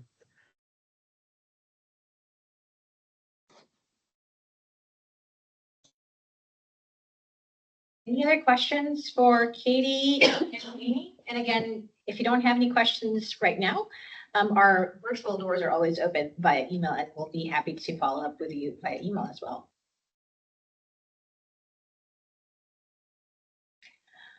Okay, seeing no other hands, in case you weren't aware, just a reminder, open enrollment is in a couple of days, in a couple of weeks. You know, this small thing we do every year, it's called open enrollment. So Amy, if you could please walk us through some of your, Amy has a lot of things happening, and this is just a small snippet of what's going on for open enrollment. So Amy, please take it away. Thank you. Yeah, it's creeping up very quickly. So thank you for always being reminding us, Chicky. So I just wanted to touch on what our objectives and our tactics and things are, and kind of the look and feel of our campaign this year. So you all kind of know what to expect. Yep, no worries. So this is just it's a lot of information, but I'll go over it here. So just to kind of go over our strategy, the main goal of our campaign like always, of course, is to retain our existing consumers and then to reach the additional, this says 4%, but we recently learned it's actually only 3% of folks in Oregon who are uninsured. So, so we are trying to reach those folks. We're doing this with 3 different objectives. The first is to build on the successes of last year's campaign and to just really refine our creative and messaging to make sure that we're reaching folks authentically. The second is to increase trust with folks with, again, that customized approach that really maximizes our budget, but also really using the channels that where people already are. And then the third is to really focus on reaching rural and Hispanic communities where they spend their time. And I'm really excited to show you some ways that we're doing that. So we've got creative and messaging tactics, paid media tactics. We'll talk more about that. And then I'm going to talk more about some of these other tactics as well. So Dawn, if you don't mind. So the first thing that we did, and you may recognize some of this from last year if you were here, the first thing we did is we looked at the personas that we're using, and these personas we're really using as a guiding light to help shape our messaging and the campaign assets, the look and feel, and you know, our strategies. And so last year we had 3 personas. We had Casey, Mateo, and Shay. This year we separated and kind of pulled out a little bit of what Mateo was, you know, representing last year and created a 4th persona, which is Charlie.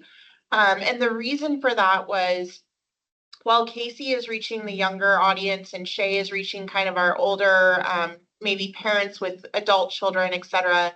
Mateo is really focused on our Hispanic communities.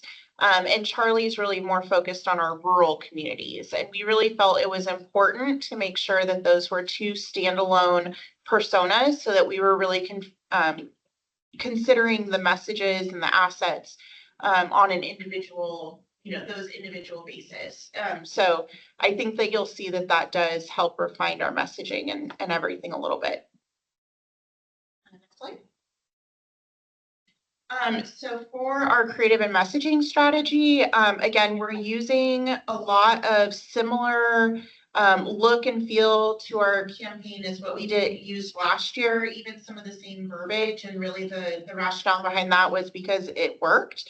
And as my dad would always say, if it ain't broken, don't fix it. But we are refining a little bit just to make sure that, again, that we're really meeting people where they're at and that our messages are going to resonate very well. So a couple of ways that we're doing that, and the thing that I'm most excited to share with you is the authentic imagery that we're using. You'll see in the middle box here some examples. This summer we held a photo and video shoot where we captured real Oregonians. We had 2 locations. One was Moisier, Oregon, which is, if you've never been there, it's a very small town in rural Oregon that really showcases our central and eastern sides of the state. And then the second was a home in Portland.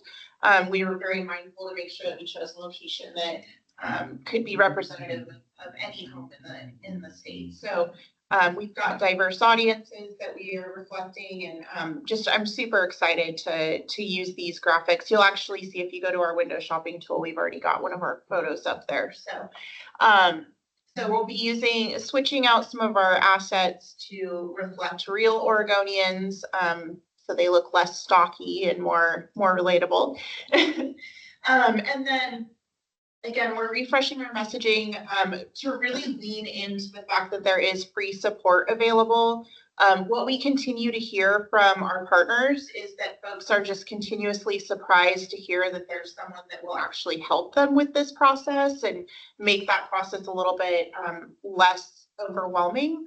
And so we are really, really leaning into that this year, that we are here to help you get covered. There's people here to help you get covered. You don't have to do it alone. So the call to action, I mean, obviously we have get covered is kind of a call to action. It's a major one, but is also like seek help. There's help available. So next slide. So for our paid media channel strategy, we've got 3 different distinct phases that we're working on. The first actually started yesterday, I should say, which was pre-enrollment. We're very mindful of the fact that there is a very major election going on. If you haven't heard about that, that's the second big thing happening right now. And so for that reason, we don't want to be competing for airtime. Quite honestly, I don't know that we could bid as high enough to outbid some of those political ads. So what we're focusing on for the first couple of weeks of our campaign, which is this pre-enrollment phase, is really the areas where we can place ads that don't run political advertising. So this is things like digital placements, search, Google search, things like that, where political ads don't impact our strategy. And then the second phase will start on November 6th. So we're mindful again of the election date.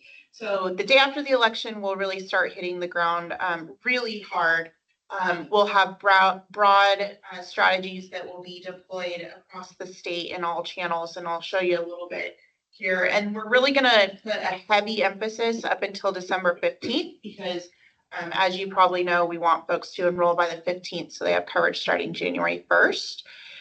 We will kind of not entirely go dark, but we will kind of lower the amount of ads that we're running during the holidays, and then ramp up again on the 1st of January, and really leveraging those retargeting, which means we'll be trying to get folks that have already kind of shown an interest in health coverage through their search activities or visiting our website, for example, and trying to get them to come back to finish. So the first aspect, next slide. This is just to kind of give you an idea of our coverage. Again, it's statewide. We will have strategies that are getting deployed in all areas of the state. We do have some heavier emphasis based on where there's availability for placements, where we know that there's larger places of people being uninsured and so on. So these are also a lot of different, you'll see that there's a pretty extensive list here. We've got a lot of different strategies that we're deploying, everything from digital billboards and advertising in grocery stores and restaurants and bars and convenience stores, social media, streaming. We're really leaning heavily into streaming TV because we know that based on data, most people are switching to streaming, but we will have some broadcast still, especially for our rural parts of the state. We'll be running some advertising in cinemas, which is really exciting. Walmart, we've got some unique advertising going out to Walmart. They kind of have their own little advertising bubble, so we're jumping in there to get some advertising. And then again, leaning heavily into radio as well, so that we can make sure that we're reaching especially our Hispanic audiences who really listen to good old-fashioned radio. So next slide, please. And so this just kind of gives you, an overview of our different strategies. We've got earned media. So we're going to be really working on getting messages out and customizing our approaches for different publications in rural and Hispanic communities. Working with partners to make sure that they have messaging that is available for 2025, open enrollment 2025. We actually just sent out we're distributing our communications toolkit this week. So that's really exciting. We are going to be tapping into the online influencer strategy this year. We've got some folks in Instagram and TikTok land that are very interested in helping us promote open enrollment in an authentic way. So we're working out those details, but influencer marketing has proven over the last few years to just be very powerful. So I'm really excited to test that out. Of course, we'll be continuing to support events. Our outreach team is always, doing a fantastic job at finding events throughout the state and supporting, and then organic social media, with an extra emphasis on making sure that we're sharing messages on social media in both English and Spanish. That's one of our really, really big goals. Next slide. This again is just to kind of give you an idea of the visual direction. Again, we're the look and feel of the campaign, I think, will be very similar to last year. A lot of our messages are not exactly the same, but very similar. We're really focusing on making sure the message resonates with folks. And what we found last year is that by kind of calling people out and saying, let's get you covered, coverage is within your budget, that really did resonate with folks. We had some really great results with our campaign last year. So we're just going to continue leveraging the strong messages that we've built and building out some additional strong messages that we can continue forward. And then again, using authentic imagery and our amazing color palette, which we've heard so much great feedback on. So next slide. This is just to kind of give you some additional examples of the imagery that we captured this summer and how we see that those images support the personas that I mentioned before. Next slide. I think that's it. You go back one slide. That was done. Thank you. And I just want to reiterate that these images are actually of Oregonians. So these are not stock photos. If you actually personally know any of them, just say, hey, thanks for being a model for the Oregon Health Insurance Marketplace. So again, open enrollment is just around the corner. If you have any feedback for us or questions, we'd be happy to take them at this time. And if you also just like our color palette, you're more than welcome to say that as well.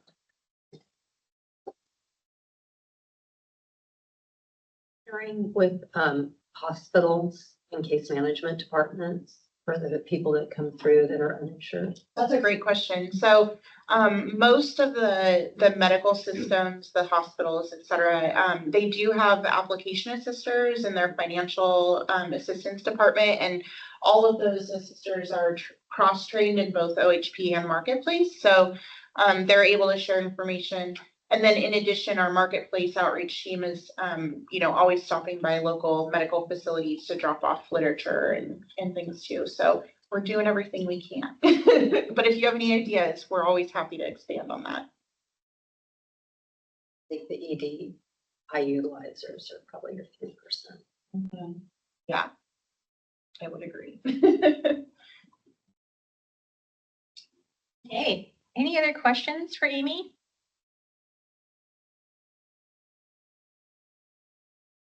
All right, we're going to go to something fun, to something more fun. For all the policy folks out there, it is the proposed 2026 MBPP. Lindsay, did you want to do another introduction, or should we just pass the mic to Anthony? I think we should just pass the mic, but just please go for it and take it away. How about that? Okay, Anthony, make the MBPP fun. Sure. Good morning, everybody. My name is Anthony Behrens. I'm a senior policy advisor with the Marketplace. And as you just heard, I'll be talking to you briefly about the Notice of Benefit and Payment Parameters, which was released a week ago last Friday. Please do feel free to ask questions during the presentation. I probably won't be able to see your hand if it's raised, so please just interrupt. And I'm just gonna check to see what slide we're on. Okay, so the Notice of Benefit and Payment Parameters is a collection of proposed rules and changes to existing rules that primarily affect the state and federal exchanges. Sometimes these proposals impact the entire market or public programs like Medicaid. This year, there is a technical proposal that relates to BHP. Has to do with the premium adjustment factor, which I guess ultimately will impact the total amount of the BHP payment to the state. don't ask me much more about that because I don't really know. It's something that we have the math people look at. So generally, the rules from the NBPP go into effect the plan year following the plan year in which they become final. So this latest variation of the NBPP we got this year, probably the rules will be final either the very end of this year or beginning of next year, and then they will go into effect for the 2026 plan year. In rare occasions, there are some times when the rules will go into effect sooner. That doesn't happen very often, and sometimes, primarily because of operational difficulties or complexities, they will go into effect later. So sometimes the NBPP will talk about proposals that are not actually proposals, but they're currently proposals, but that are ideas that TMS has, and they are asking for feedback on whether or not those ideas should become proposals in the future. This year's NBPP does that once. One example, sorry, in a few places. One example is silver loading, and I'll talk about that shortly. The Marketplace and the Division of Financial Regulation under DCBS have coordinated comments since the very first NBPP, which I believe was in 2012 or 13. Basically, we divide up the provisions of the NBPP based on subject matter. So, DFR drafts responses to proposals that impact the entire market in general. And then we respond to those that really only affect the exchange. However, sometimes we'll both have comments. And so what we do is we coordinate those comments on those same proposals so that they don't conflict with each other, or we talk it out and reach consensus and submit one set of comments on those particular proposals. So let's see, next slide, please. So this year, the NBPP is 278 pages. This is the shortest it's ever been. Generally, it's around 600 to 1,000 pages. Last year, it was 470 pages, which was the shortest it's been up to that point. Relative to past years, there's not a lot to get excited about. I think they're kind of running out of stuff to make rules on because they just keep getting shorter and shorter. I'm okay with that because I've been doing this since 2012 or 13, so I'm okay if they stop making proposals. So currently, they are, I'm just going to jump into the proposals. So currently, they are proposing to make much of the data and information that state exchanges report to CMS. They're proposing to make that public. They, according to CMS, they believe that increased transparency is important and a good thing. So those particular reports and data points are listed in the slide. I won't go over those. You all can read. So they're also proposing additional oversight over brokers selling exchange plans. So these proposals appear to be in response to the unauthorized plan switching that primarily occurred in other states last year. It was a kind of a big deal, but didn't affect a lot of people in Oregon, thankfully. So this is where agents who were not authorized to act for consumers were switching their plans. And obviously that is really, a terrible thing for consumers finding out that they have a whole nother plan that maybe doesn't cover their doctor. So CMS has jumped into action. The proposal basically seeks to hold agencies and lead agents accountable for agent misconduct when that's appropriate, and extends the suspensions to all transactions with the exchange. So it would be not just those agencies working directly with an exchange, but also with a direct enrollment entity as well. Next slide, please. So CMS is also proposing to allow carriers to set premium thresholds that determine whether the consumer has paid their premium.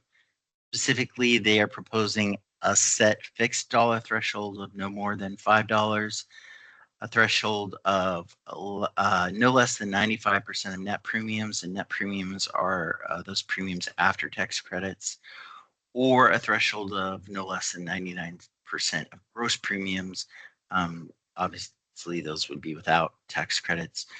And so this allows a carrier to issue and maintain coverage even if the customer has a relatively small outstanding balance.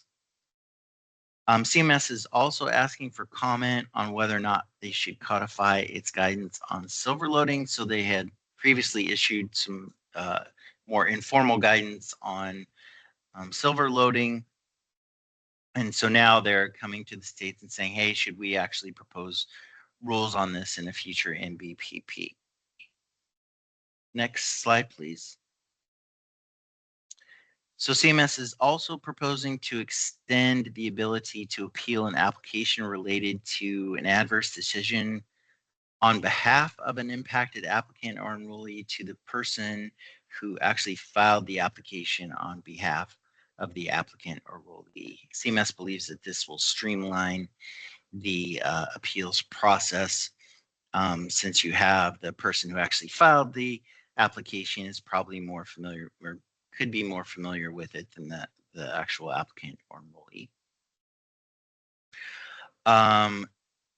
CMS is also proposing a new risk factor, new risk adjustment factor, and this is primarily to account for the cost impact of PrEP for HIV. And risk adjustment is one of those topics that DFAR has traditionally responded to because they have the actuaries. Next slide, please. CMS is making proposals about the user fee for the FFM exchanges and the SBM FP exchanges like Oregon. They are suggesting that the user fee raise from 2.5% and 2% respectively. That is if the ARPA enhanced premium tax credits are not extended by March 31st of next year. However, if they are extended, then CMS proposes a lower range of 1.8% to 2.2% for FFM exchanges and 1.4% to 1.8% for SBM FP states. So that would be up to a 0.4% reduction for Oregon if they choose that lowest, the low part of that range. CMS is also proposing new review and oversight of carriers at risk for insolvency. This applies to FFE states. The proposal basically talks about greater coordination with the FFE states' departments of insurance and using an additional measure of financial stability. In a meeting with CMS where they talked about the proposed rules, they told us that they always end up deferring to they always want to defer to state departments of insurance, and they typically do with respect to solvency. But they do have some tools and some oversight, and they think that they could be useful in helping to mitigate risk. Really, this applies to only the FFE state, then it's really only notable because it could be seen as the beginning of potential federal encroachment of an area where the states traditionally have authority. So it's just something to keep an eye out on. Next slide, please. So if you're a little weird and you have way too much time on your hands, you can read the entire 2026 MBPP yourself. You can find it at this website and read it at your leisure. You could even comment on it if you wanted to. Those comments are due by November 12th. Next slide, please. Happy to answer any questions if anyone has any.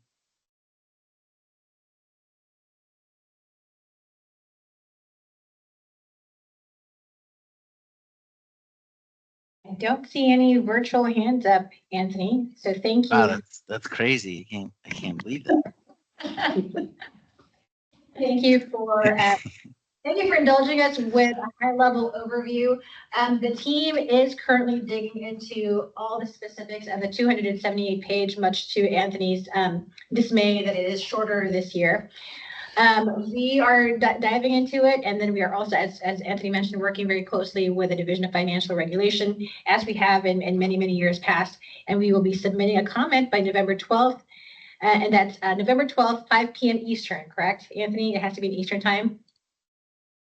Yeah, we've actually asked what time on the due date it's due, but we've never gotten an answer. So we've always erred on the side of getting in by 5 their time. So if you're planning to submit a comment for yourself or for your company, we highly recommend submitting no later than 2 p.m. Eastern, Pacific time.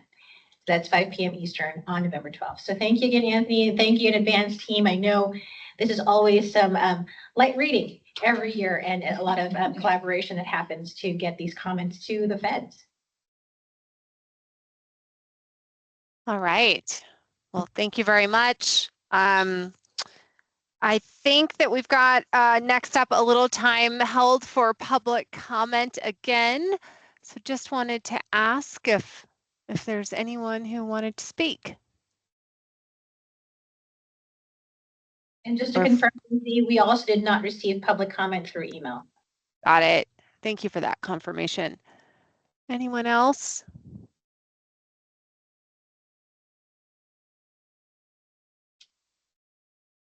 Okay.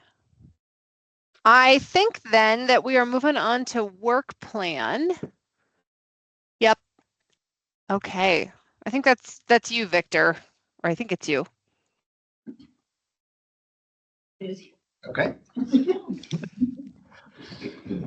So we've got our proposed 2025 work plan coming up. We've got just a lot of the same stuff we see every year. So bills of interest, assessment, open enrollment, debrief after open enrollment, and things that have become now part of our ongoing annual work plan, such as OHP Bridge, the state-based marketplace, and then we are seeing now the end of the marketplace transition program that was overall a success, at least from the marketplace goals perspective. We had very good management from program management from Nina Rempel, and so we'll just be going over kind of a debrief and sharing more results overall and any lessons learned if we have them at that time. And so for January and February, lots of kind of updates prior getting to the end of open enrollment for 2025, and then also just sort of the ongoing updates. And then throughout the rest of the year, we'll be having a lot more exciting updates on things like the state-based marketplace project, especially in April, when we expect to either have already or be very close to executing a contract after negotiating. And I think, and then, yeah, that's actually, I think, about all the highlights. Was there anything else we were covering on that?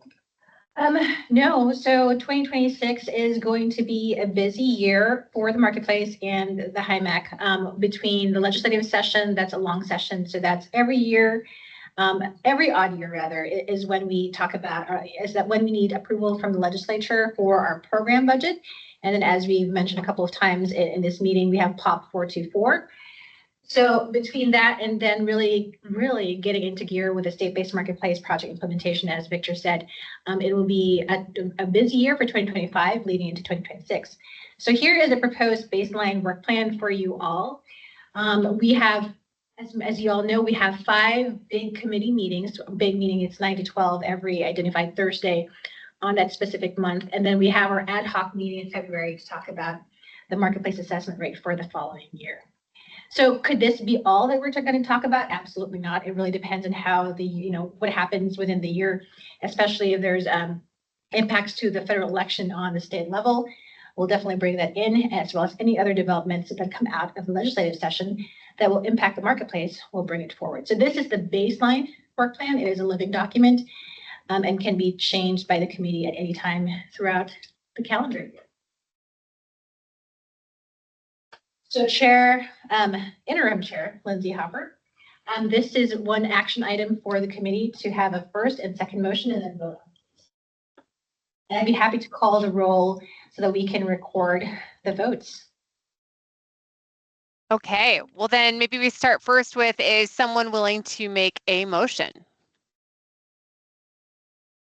This is Charlie. I'll move. Thanks, Charlie. Is there a second?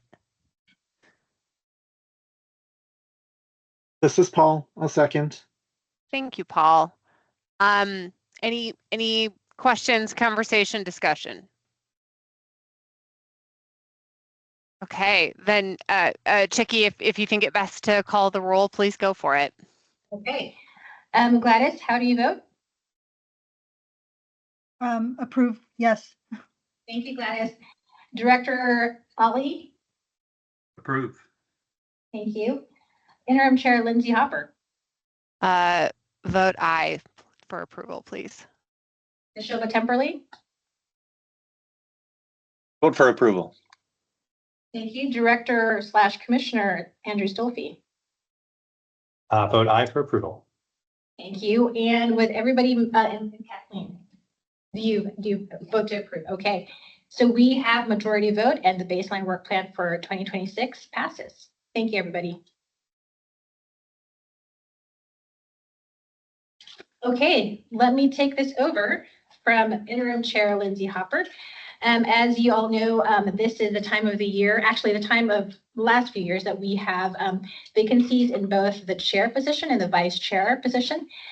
Lindsay Hopper has been nominated and accepted the nomination for the chair position, and Neshoba Temperley has been nominated and has accepted the vice chair position. So this is an action item for the committee. Let's start with the chair position, please. If I can please call a roll. I think I will probably not call those that were nominated and accept them from voting for themselves. And then Kathleen, since this is your first meeting, you're welcome to abstain if you would like. So this is for the nomination to, the move to elect Lindsay Hopper to the chair position of the HIMAC. Charlie Fisher, how do you vote? Yes. Gladys Batwell? Yes. Paul Harmon? Yes. Ali Hassoun? Yes. Neshoba Temperley?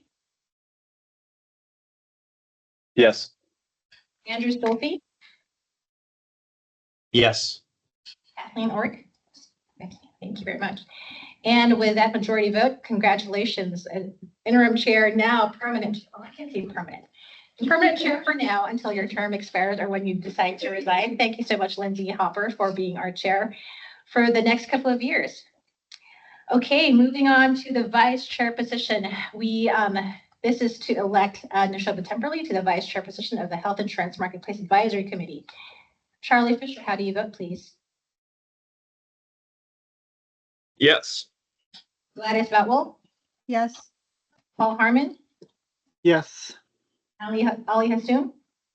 Yes. Lindsay Hopper? Yes.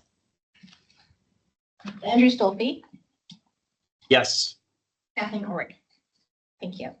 And with that, HIMAC committee, please join me in congratulating and thanking Lindsay Hopper and Neshoba Temperley for being our currently our present chair and vice chair for the HIMAC. Thank you so much, you both.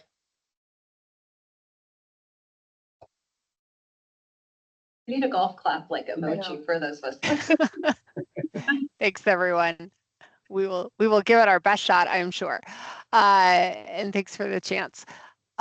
This is a beautiful picture, I just wanted to say. Chicky, do you have any closing notes for us or some logistics folks should be aware of?